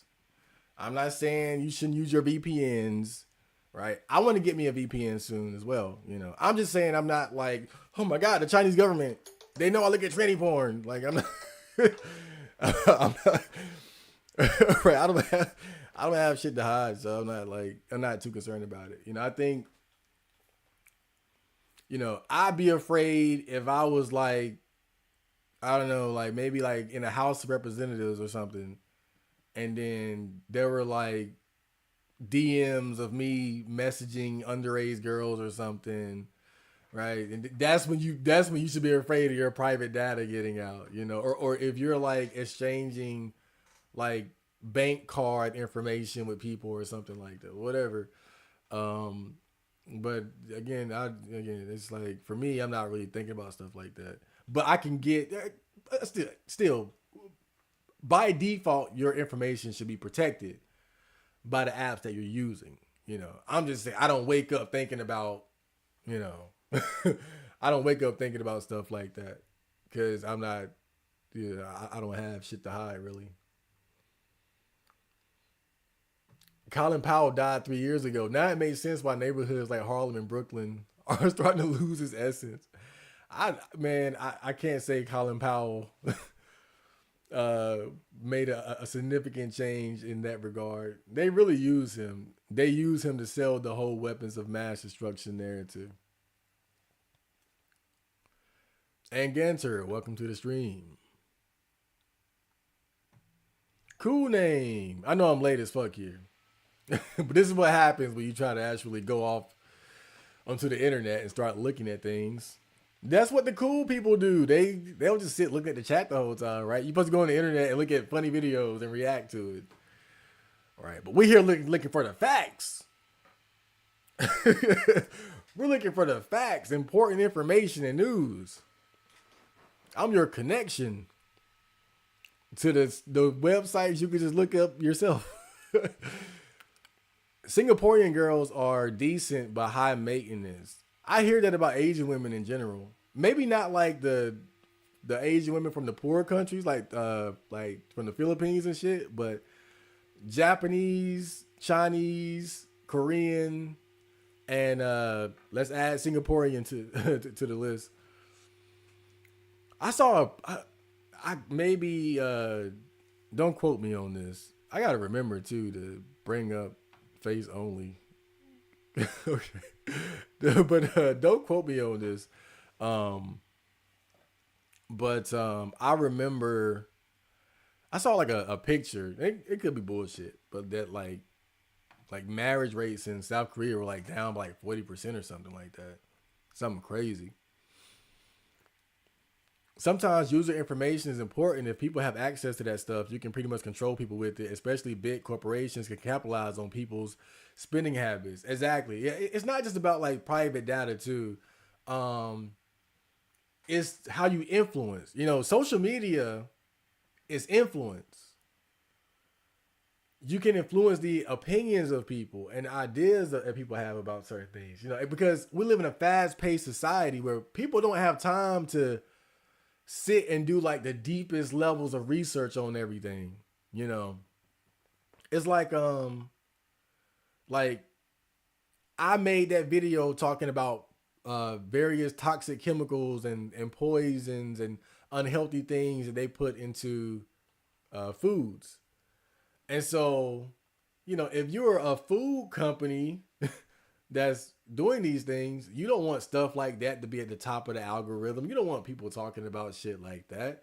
You want that to be on the down low. And so if you can influence the algorithm and dictate, what, and we saw a lot of that during COVID-19. I'm not going to get specific because we all know I got in trouble talking about COVID-19 stuff during the height of it, but that's a good example of what I'm talking. Like that's the power of the influence. Whether or not people go to get injected can have a lot to do with what they see on the internet. So you want to be able to reach the minds of the masses and the peoples as much as you can over the next guy, over the next app, over the next social media influencer. So that's power. And they don't have that power over TikTok. TikTok is its own thing.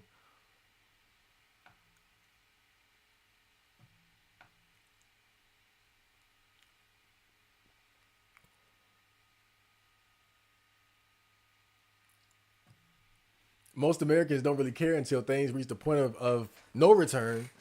And then America starts to look like the USSR during its communist era. Well, the thing that Alex Jones and David Icke or even the new president of El Salvador, Bukele, they always use the boiling frog analogy, where if you take a frog and put it in boiling water, it'll jump out.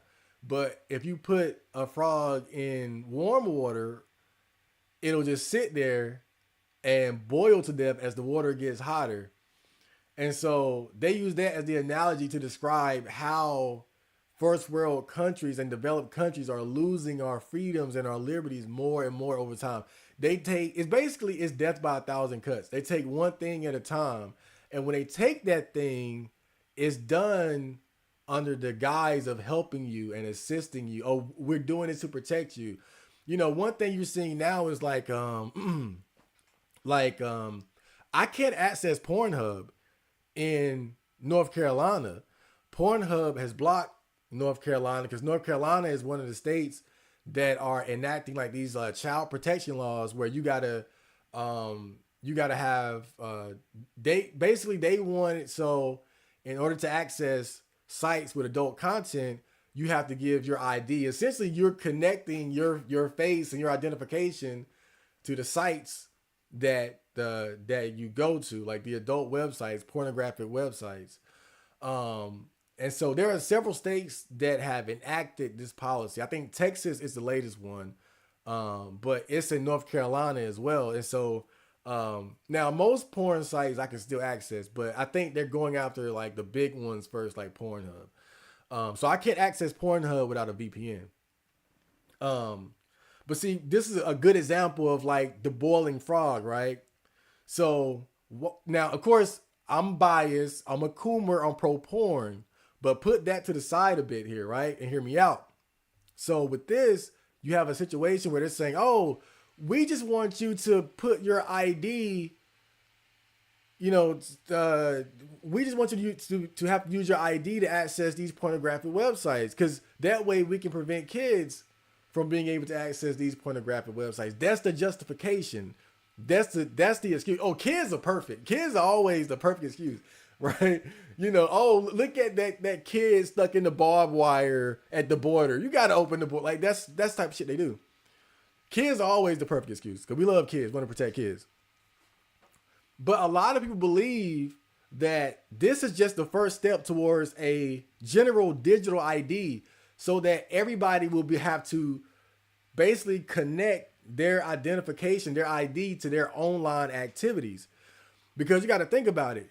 If we're talking about protecting children from pornographic websites, it's not just Pornhub, right? You can find explicit adult content on 4chan, Twitter or X, Reddit. And so if this begins to grow and grow, it'll get to a point where it's going to become a general thing. It starts with the porn, but then you start to realize, wait a minute, if we're talking about, if you have to require an ID for people to access your site, if you have pornographic content or adult content, that's going to extend to a way more sites beyond just Pornhub, X videos. And so that's how you get the digital ID to become accepted and normalized.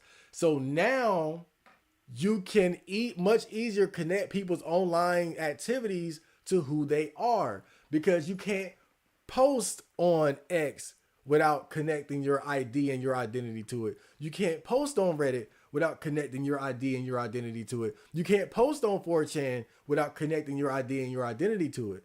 So it makes it easier to track and monitor and see, okay, who's this guy, who's this guy that posted this hate speech. And you know, in Canada they have that hate speech bill that they're working on trying to pass, where you can be, now I don't know the specifics of the bill, because you got to be careful, because sometimes people like to blow things out of proportion. But you know, the hot headline is, oh, you can get life in prison for hate speech. Now I'm sure, dial it back, dial it back.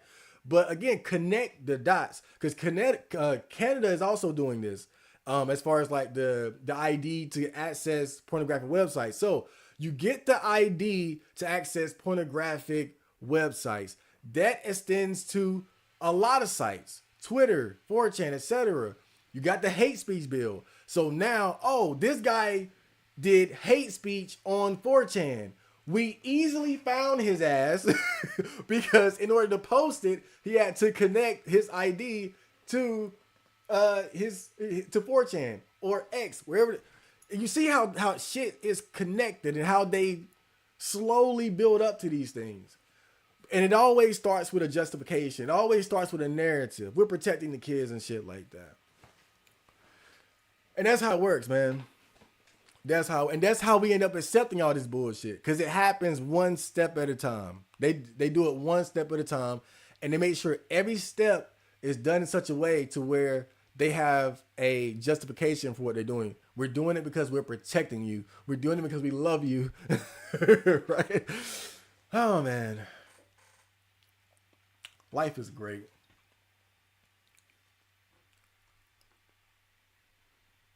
Are you bugging out? Definitely tonight. Internet restrictions will be a thing. Sucks for the newer generations. They probably won't access all the red pill info and all this free information the internet has to offer. Yeah, absolutely. That's tragic. That's tragic, dude. You know, I'm a man. I hope 4chan stays up for years to come. Cause I think 4chan is one of like the best sites as far as like just being able to get up there and you can express yourself and talk about so many things you can't talk about on other websites. Like, but I feel like one day, man, I hate to say, it, I feel like 4chan is going down one day, bro. Like for me, that'll just be, that'll be heartbreaking, you know, because I just love what 4chan stands for in terms of like freedom of expression online that you don't see on a lot of other places, you know. Is there any social media that isn't brain rot?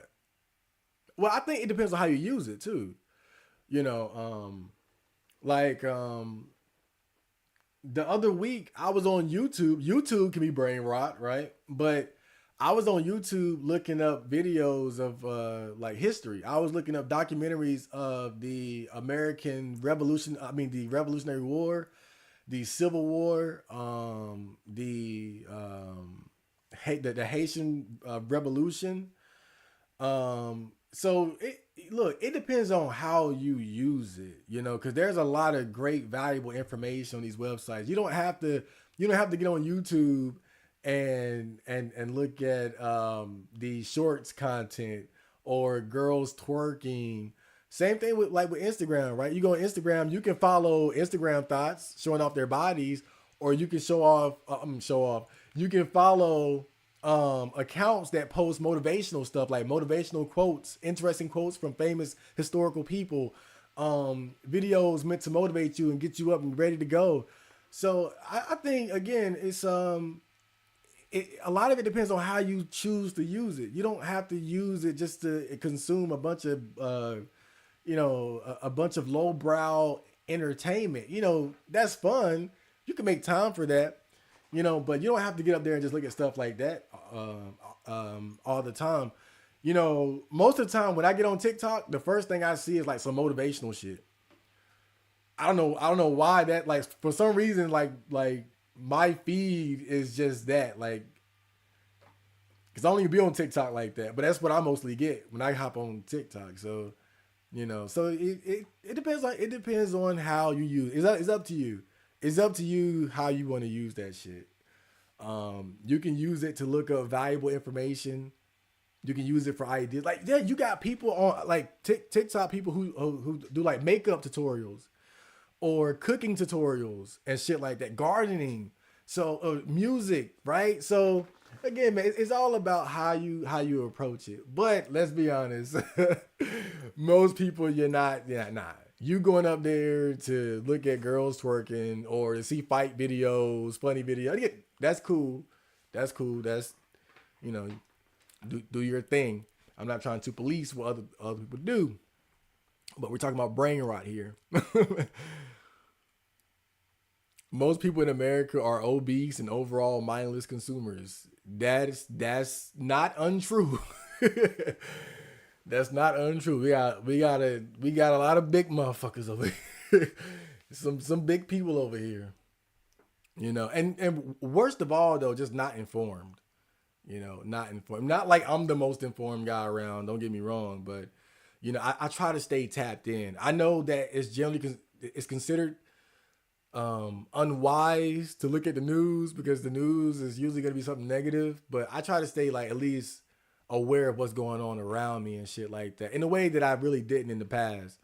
You know, in the past everything was just anime and video games and porn and, you know, my personal life. And now I just try to stay connected to what's going on in the world. I try to make time for shit like that so I can at least know what's going on and stuff like that. And um it's kind of made me aware of just like how unaware I was of like basic things, you know, like even like again the shit in the food, like how many like people going into the store buying this stuff for their kids, not knowing what's in it, not knowing what it could do to them, you know, not because they're bad people, they're just ignorant, they're just uninformed, just like I was, just like I am on many different things. That's why you got to make time to, just try to learn things. History just repeats itself. There's always going to be some power hungry politicians ready to come in and control the information on the net. If you control access to information, you will dumb people. Yeah, I feel like we are going through going through a reset period. I forgot who said it. Um, and I'm paraphrasing, but the guy was basically like, you know,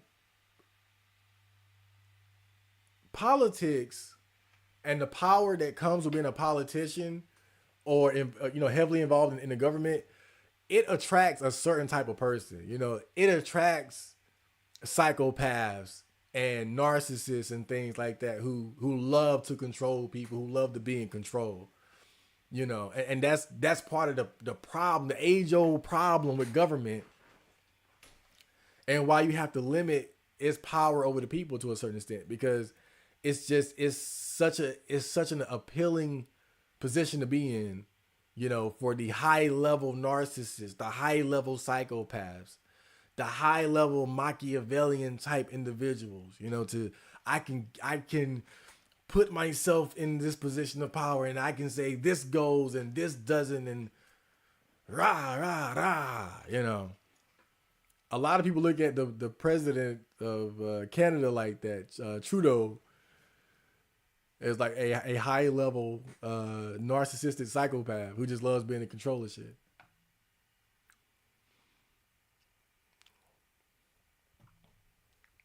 Chad, I'm just gonna chill here while doing some house chores. You're a fan from the Philippines. I love Betty Pacquiao.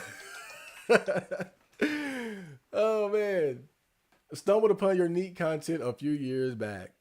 Hey, that's the way to do it. That's the way to do it. Usually I don't sit and just watch people streaming. Like I try, I try to be doing shit on the side while I'm listening. I've been obsessed with the Nature Boy cult shit. If you guys don't know about that, you gotta look it up. The shit is interesting.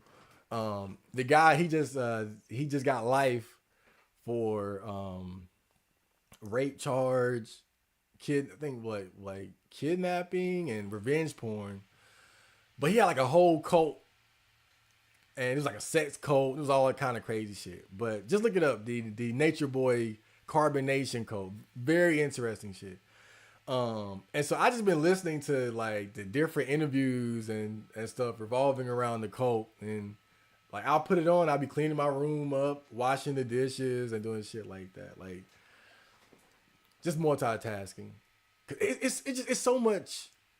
It's so much like content that you want to consume, and you don't want to, miss out on doing the things you got to do in your personal life. So that's the way. That's definitely the way to do it.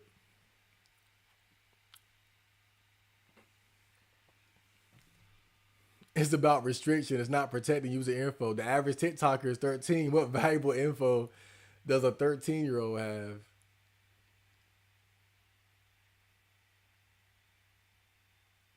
I'm trying to think about it. I'm trying to think like 13. What the fuck? At 13, what the hell? If I'm 13-year-old Chad Marco, what could I give to the Chinese government? It's a good question. YouTube is one of the lesser brain rot social media, mainly because of the longer content wherein you need to focus a lot more than the endless photo scrolling and 15-second video brain viruses. But even YouTube has is short. It has the short videos as well. What's funny? I noticed even on porn sites, they got the shorts now. Like I went on X videos and they got shorts. I'm like, what? Man, like who wasn't it Vine? Wasn't it Vine that came up with the whole short content thing? And then after Vine, it was TikTok, right? I think it was Vine though, but then for whatever reason, Vine went away. But yeah. But I think even with shorts, depending on what you're looking at, you can make it at least somewhat productive or somewhat valuable information, depending on what you're looking for. And you can look up 2 hours of garbage. you know, here's my 9 hour video essay on Fallout 2. Does it need 9 hours of explaining? It doesn't even take 9 hours to beat the game. I'm saying it. I could never beat Fallout 1 or 2. You ever played Fallout 1 or 2? I swear, every time I play those games, I end up just dead in the desert. Just dead. Games got so much easier like later on. Like Fallout 3 is and beyond is so easy. Fallout 1, I'm dead in the desert after like 10 days, bro. Got killed by a rad scorpion or some bandits and shit. Just got nowhere.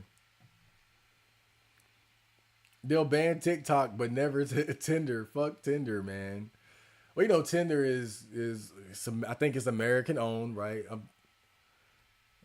Let me look it up real quick. Who owns Tinder? Who owns Tinder? Match Group. Match Group. Okay. Let me show you guys. Custom. Okay. So yeah, it's Tinder is owned by Match Group. Match Group is an American internet and technology company headquartered in Dallas, Texas. It owns and operates the largest global portfolio of popular online dating services, including Tinder, Match, Meetic, OkCupid, Hinge, Plenty of Fish, Our Time, and other dating global brands. So yeah, it's America owned. I don't think they have any reason to get rid of Tinder. Would Tinder help? I mean, would getting rid of Tinder help at all? I feel like whether Tinder is around or not, I'm not gonna benefit from it either way. um,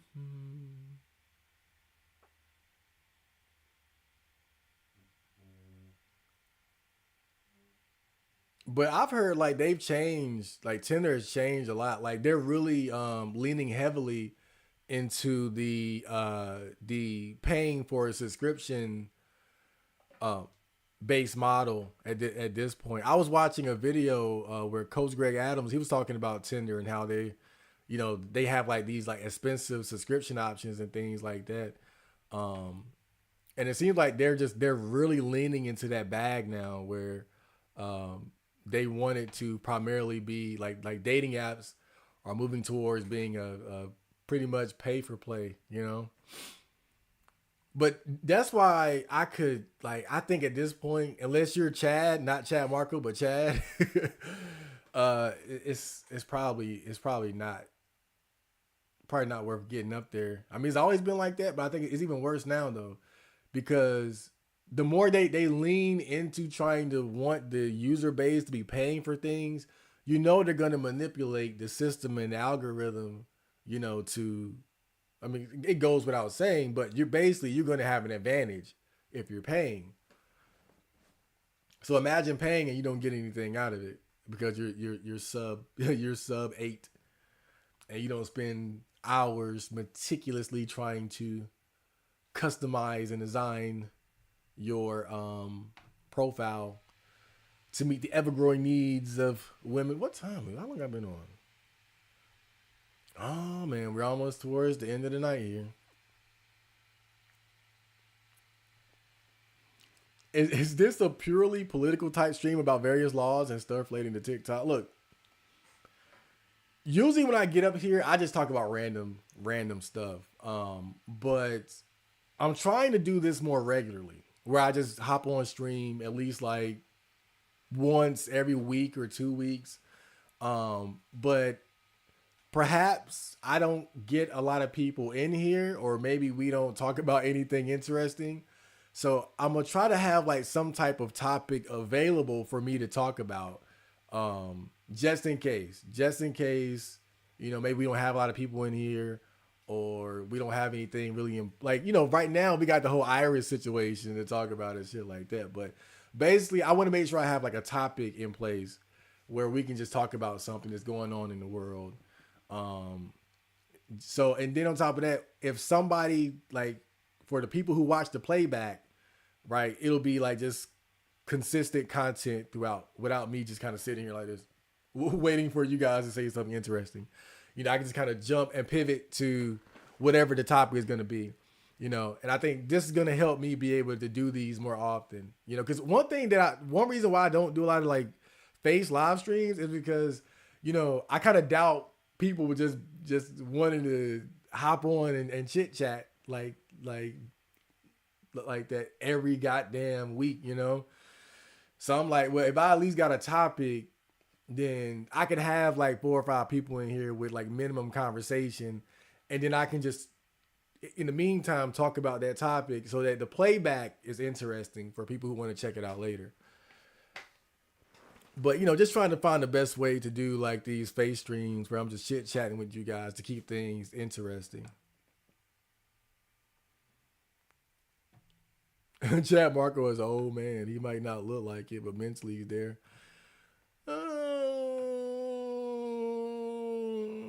I still feel young at heart.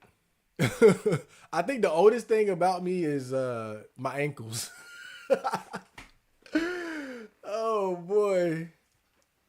Oh God. When I ran to the gym today, I was good. I worked out in the gym and I was gonna run back like halfway, at least like halfway, but my right ankle was like shot. It was gone. I was like, whoa. like that's them 30-year-old ankles right there for sure. The border situation is just depressing. Oh yeah. It's I got a great video coming out Monday too, where I touch on that. But it's gonna be called it's a video. It's gonna be called "The Neets Were Right." Watch out for that on Monday. It's probably one of the best one of the best night walk vlog videos I put together. Man, I'll probably drop it Monday.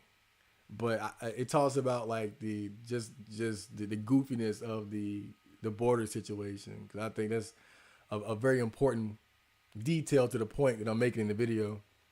Gambo-san, you're probably gone by now, but hey, welcome. Gambo-san, them 30-year-old ankles, bruh. One thing, like, because you always hear people talk about like the experiencing getting older and the changes to your body and shit like that. And the one thing that I definitely noticed getting older is like when it comes to working out, like I gotta warm up. Like warming up is so much more important. Like I remember like when I was in my early 20s, man, I could throw on some Crocs and just like, I mean, literally like just wake up, throw on some Crocs and go running around the block. Right. If I tried that now, I would sprain or hurt something. Like I gotta get warmed. Like warming up becomes so important when you get older for sure. And then especially like the natural wear and tear of like being somebody that works out regularly. It takes a toll on your knees and your joints, your ankles and shit like that. And so you just gotta be more mindful of like taking care of yourself. And so for sure, like I gotta get up and get all warmed up and shit like that. I really should have been doing it before anyway.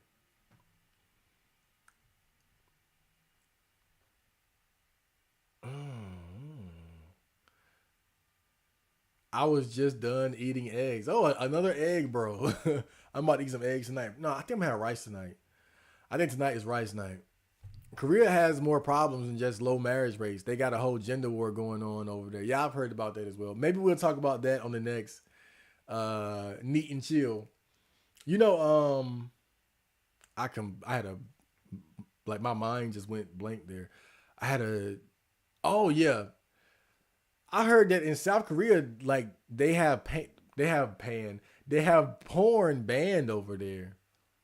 Now I hear it's easy to access it regardless. Like it's banned, but it's easy to access. But I didn't know South Korea had banned porn.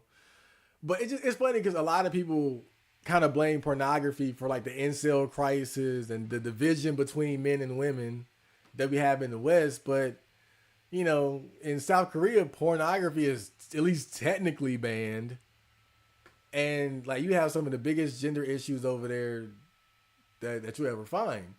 The severely declining birth rate, low marriage rates, and things like that. Just kind of an example of how you can't blame everything on pornography, man. Pornhub got disabled in Texas. Guess I'm gonna spend more time spend more time on gift for my peanut. I won't tripping because my stash is legit.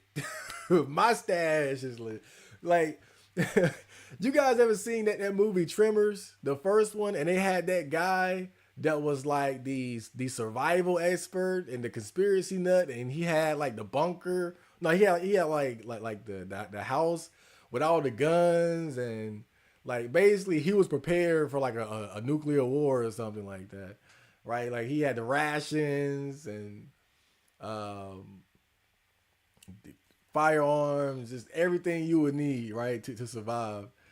I got that, but in porn.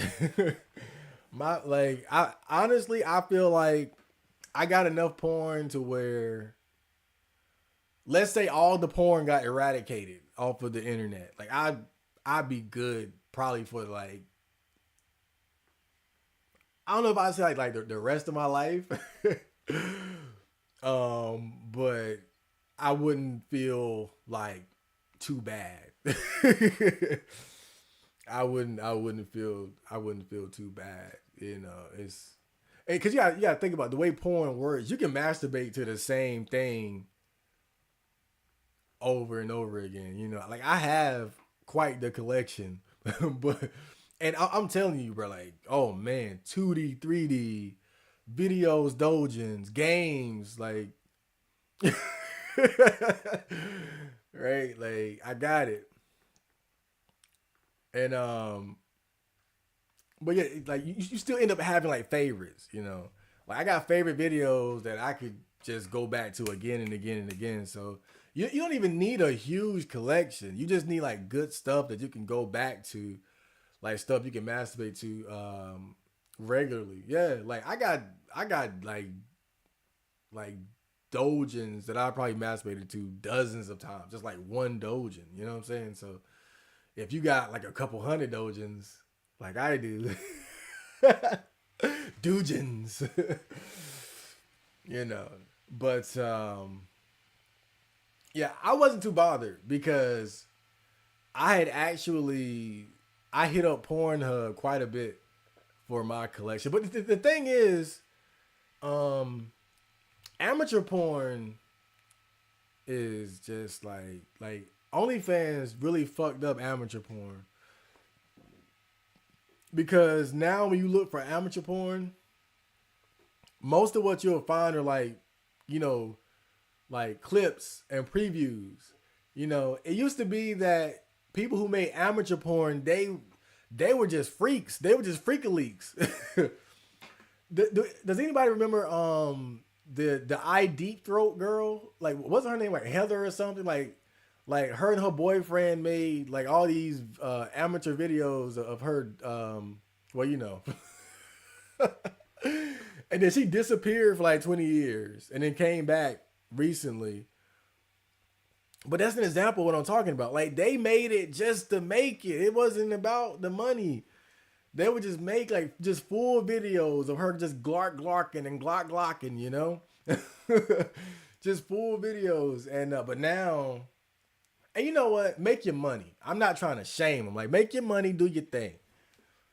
As a fellow content creator, I don't make porn, but I get it. Make the money.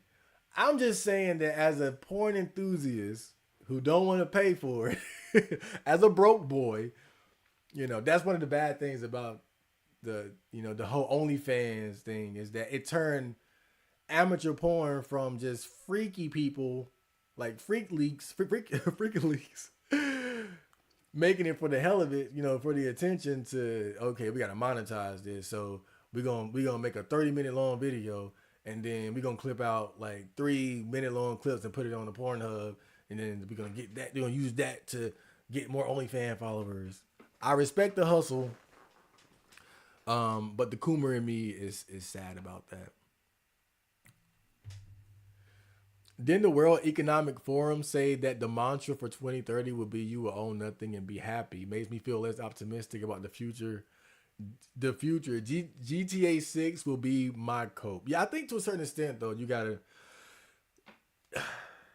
like even myself. I had to accept that a lot of the things that are going on, I'm not gonna have control over. Um, and you just gotta kind of like the way I look at it now is that I feel like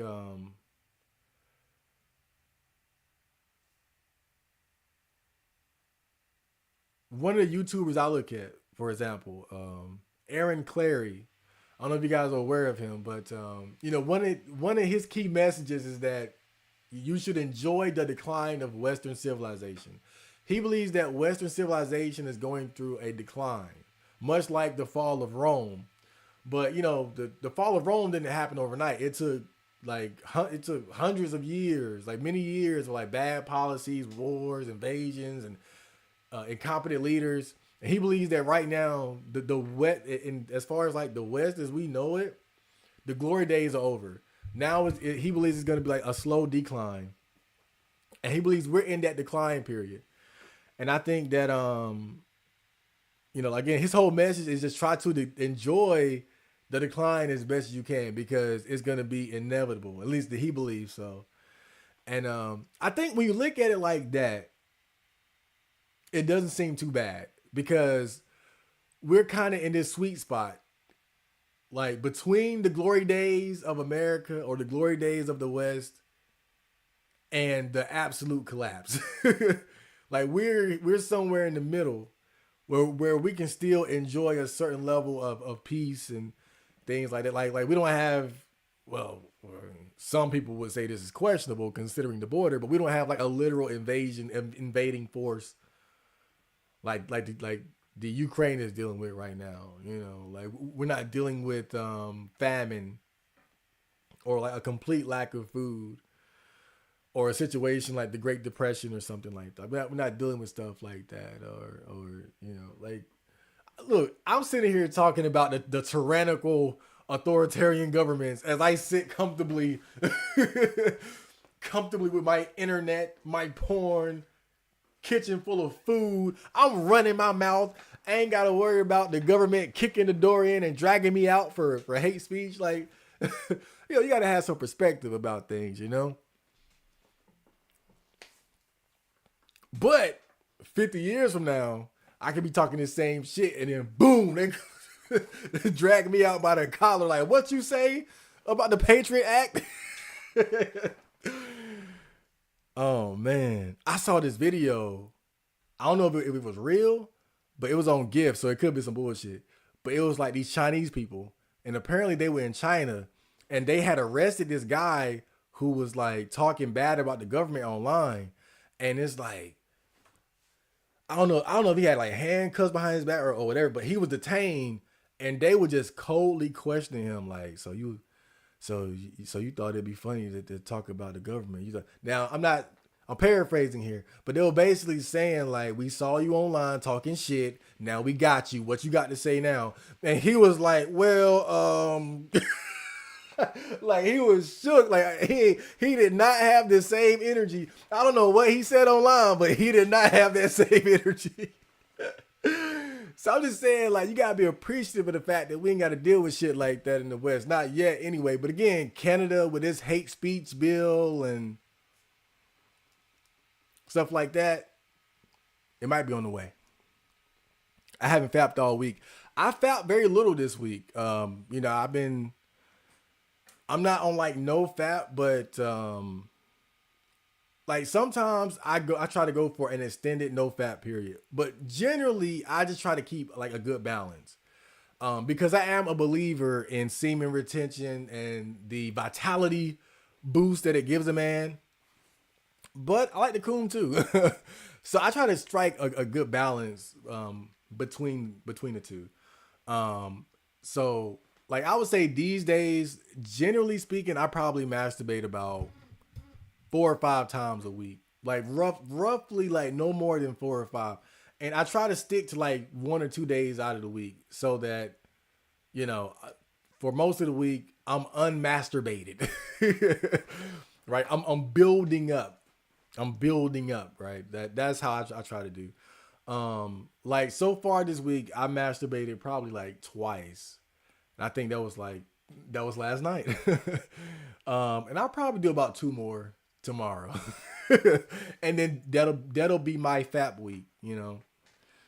But that's how I try to balance it. I try to like throughout most of the week, I try not to masturbate at all. And then either on like Friday or Sunday, I those are like my fap days. Cause Friday night, nigga. And then Sunday because it's just the end of the week. But that's how I usually try to balance things out. It's all about balance, man. I didn't know Pornhub is just disabling access to other states. That's crazy. Yep. Look, Kuma Bros, just get ready. Just get ready. You know, if you're anti porn and you don't fuck with it, cool. I got whatever. Do your thing. But I know there are a lot of guys like me who embrace pornography as an alternative way of enjoying your own sexuality and busting nuts. If you're like me, I would suggest get you a stash. That's all I'm saying. Get you a stash because you know, like porn is one of those things. It's just I feel like it's going to be a highly debated topic moving into the future because the thing is there are a lot of people who just have this irrational level of vitriol against it and they'll clap for pornography being banned or limited or restricted in any sort of way. And you got to understand, like, even from the position of a politician, like that's an easy stance. Like being anti-porn is an easy stance to take because of, you know, the conservative nature of that stance. You know, and so I'm just trying to be, you know, just trying to be cognizant of what could possibly go down in the future. Where if now I don't see porn being outright banned anytime soon, but as far as like having access to it, that could definitely become hard. Like I'm just saying, like just imagine like if you got a go-to spot for your doogens, it could be poof. You know, EX hentai could be poof. You know, or whatever. Faku could be poof. It could happen. So I'm just saying, stock up. You ain't got to look at it and read I haven't read most of the dudes I got. I got it just in case, so I can read it when the porn apocalypse happens. Right? I got it in the stash, so when the shit go down, I'm like, well, I got mine, so. So I'm just saying, like, just get ready, because you got a lot of people out there. They feel so strongly about it, you know, and it's crazy. It's just crazy to me, you know, like people will be so anti-government and anti-government overreach and authoritarian policies, but when it comes to porn, like, yeah, government, take it all, fuck them, you know. So you gotta be careful about those types. You're making great points, Chad. Thank you. I know. It's the glasses. Now let me take them off and sound like a complete dumbass. Whew. I remember I forgot who it was. Some dumbass was like, you never eat a banana like this because it looks like you're blowing cock. And they were like, you're supposed to take it piece by piece and oh boy. It's so weird when you take shades off and the colors are different. Let me put them back on. That shit threw me off.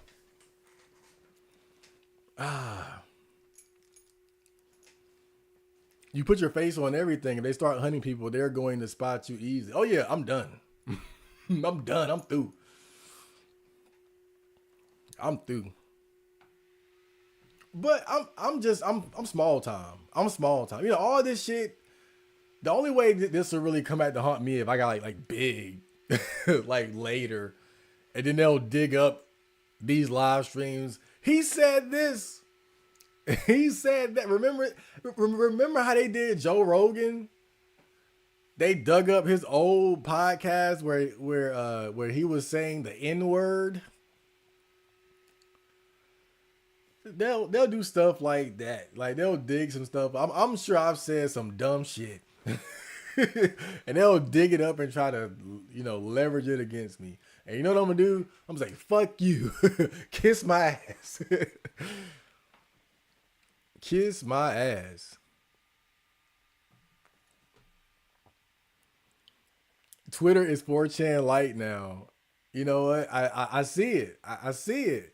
When I first got on Twitter, I was like, again, I felt like I had to be there because I'm a content creator. I really didn't like it compared to 4chan, but now I post up there more often, and I'm like, yo, like this is just it. Yeah, like it's some 4chan vibes, bro, because you're scrolling and then you see like dumb shit, like some video of like two black girls fighting, pulling each other hair out. And then you click on it, you got 500 comments, likes, and all that. And then you engage with the other Twitterers, right? Stuff like that. And it's like a Twitter post is like a thread on 4chan in a way. And yeah, it's similar. You got porn, you got your video games, you got your anime, you got your politics, you got your red pill, your girl talk, all that. For sure. It's Twitter is like 4chan for normies, man. it's it's 4chan for normies.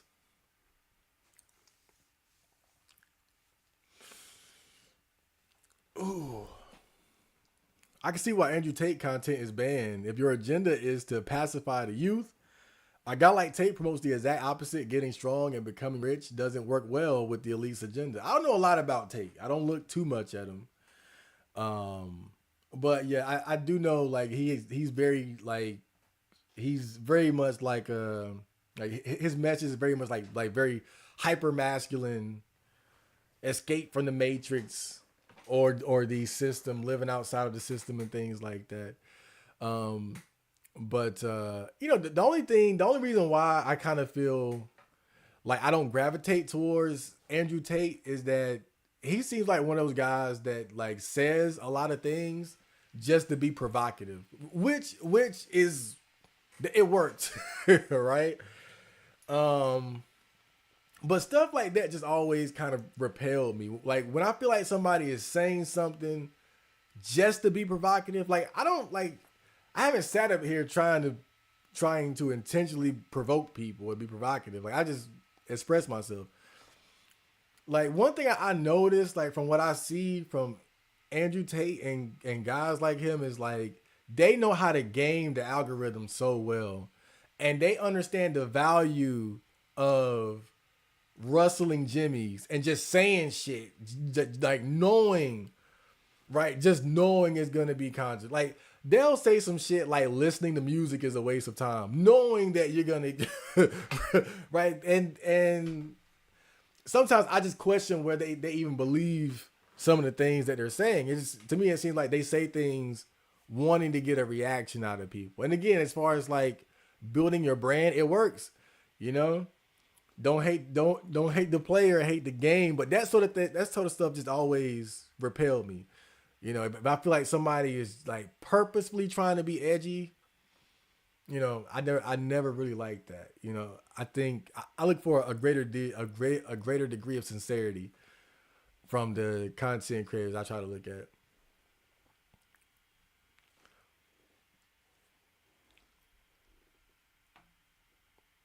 If I was rich, I'd fund 4chan in secret.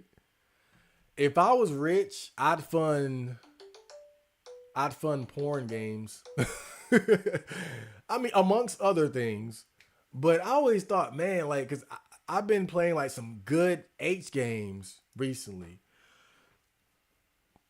There's this one called, I think it's called Witch's Night of Revenge.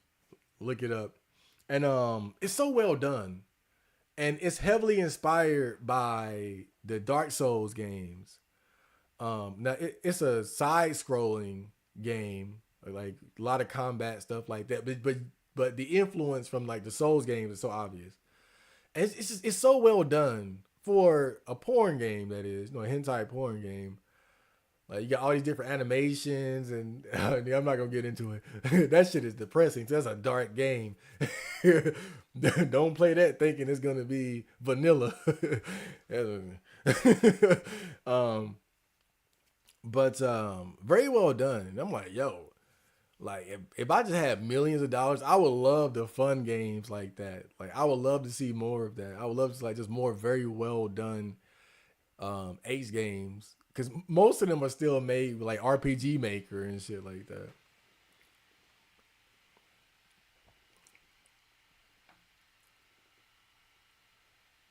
Controlling media always happens. That's why certain red pillars got removed from most social media apps. Yeah. If you say the wrong thing, they're going to use that as an excuse to get your ass out of there. Best believe it. I almost got taken off YouTube doing that COVID-19 shit. They almost got me. Shit, I had to back off. I had to zip. Mm. Like I'm like, damn, I better know my role. I'm a musician. I'm not a red pill guy. I better shut the hell up. Oh man, I played Fallout 3 and really didn't like it at all. Oh, tragic. Damn. I mean, look, it's not for everybody. I'm not gonna expect everybody to like it, but I loved it. I love Fallout. When I first played it, I was like, whoa, I was all in. I was all in. The last one I played was Fallout 4. The interesting thing is though, like New Vegas is considered to be like, I think probably like the best Fallout game. I'm not gonna say I didn't like it, but I didn't really get into it the same way I got into the Fallout 3 or even Fallout 4. Can't get into Bethesda games much. I love Bethesda. Come on, man.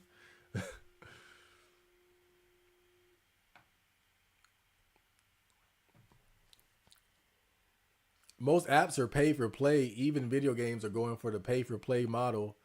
I think most apps nowadays are just stripping power away from the average man. Yeah, I noticed that with Street Fighter Six. Playing Street Fighter Six, like let me see if I can remember. Now I might be misremembering this, but from what I recall, in Street Fighter Six, you can buy the in-game currency to buy things like costumes, characters, etc. Now, I think the cheapest amount of like currency you can buy is 300 coins for $5. But now, okay, now think about it. If you're going to buy the in-game currency, what are you most likely going to buy? You're going to buy a character. So remember, you get 300 coins for $5. How much does one character cost? 350 coins. Why would they do that? It forces you to spend $10 at least in order to get a character. So I remember like doing Dragon Ball Fighters, right? Every new character was like $5. And I think you could buy it straight too. Like you didn't have to buy it like in-game currency or anything. You could just buy it just off the PlayStation Store. Five straight. Like for DLC characters in fighting games, like $5 is like the acceptable price range right now.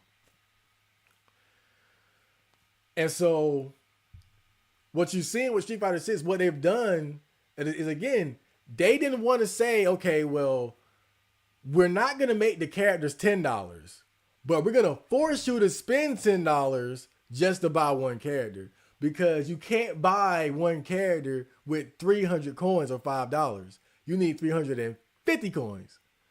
So you have to buy two packs of coins to afford one character. And I might be misremembering the exact numbers here, but that's basically their model now. Basically they prevented you from being able to buy one individual character and forcing them in a position where you have to buy more coins than what you need to get one character. That way, they were able to force the user base to spend more money without actually raising the price of the character too much. Technically, they raised it from again, 5 is like the general range. So if 5 is 300 and they're 350, that's almost like what, like 6. So they raised it a little bit, but not too much to cause a stir. But that's type of shit that they're doing now. Very sketchy, very bullshit, and that's why I'm not buying all them motherfuckers. I bought like one so far.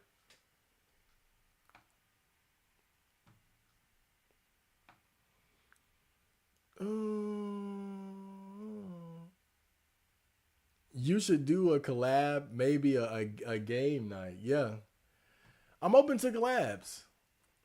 I'm trying to work with other streamers. Yo, Chad, you trying to get that old nigga laugh. What's the old nigga laugh? Reporting back from GIF is full of cuck and scat videos now. What the fuck? Well, I haven't been there in a few years. Oh, yeah. I go there every now and then. I feel like I go there more for like the conversation though, like to talk about the porn more so than the porn itself. I got the porn. I got the porn. I know where to get the porn. So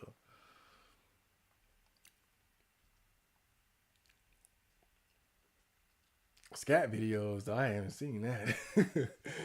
I got some of that. No, am I playing? No, I'm not. The link to your Discord in the description is expired. Yeah, I haven't opened the Discord back yet. I'm gonna open it again very soon though. But yeah, it's expired as hell because I closed the gate. Close the gates. See, I protected the border. What to bust that shit wide open again. If they ban the porn, just create your own porn. Simple. Oh yeah, yeah. Easy.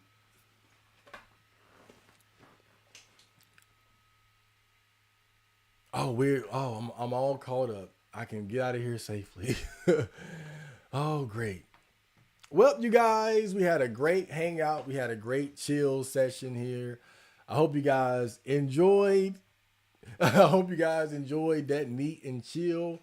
Again, I'm gonna try to get more of these, or try to do more of these throughout the year. Again, I'm aiming for at least like one every 2 weeks or so, or maybe like three. I see like maybe like 2 or 3 of these a month. You know, because we always have a good time when I just hop on and kick it with you guys, and we talk about all the goofy, dumb shit that we want to. So yeah, I hope you guys enjoyed that, and I will see you later, Johnny.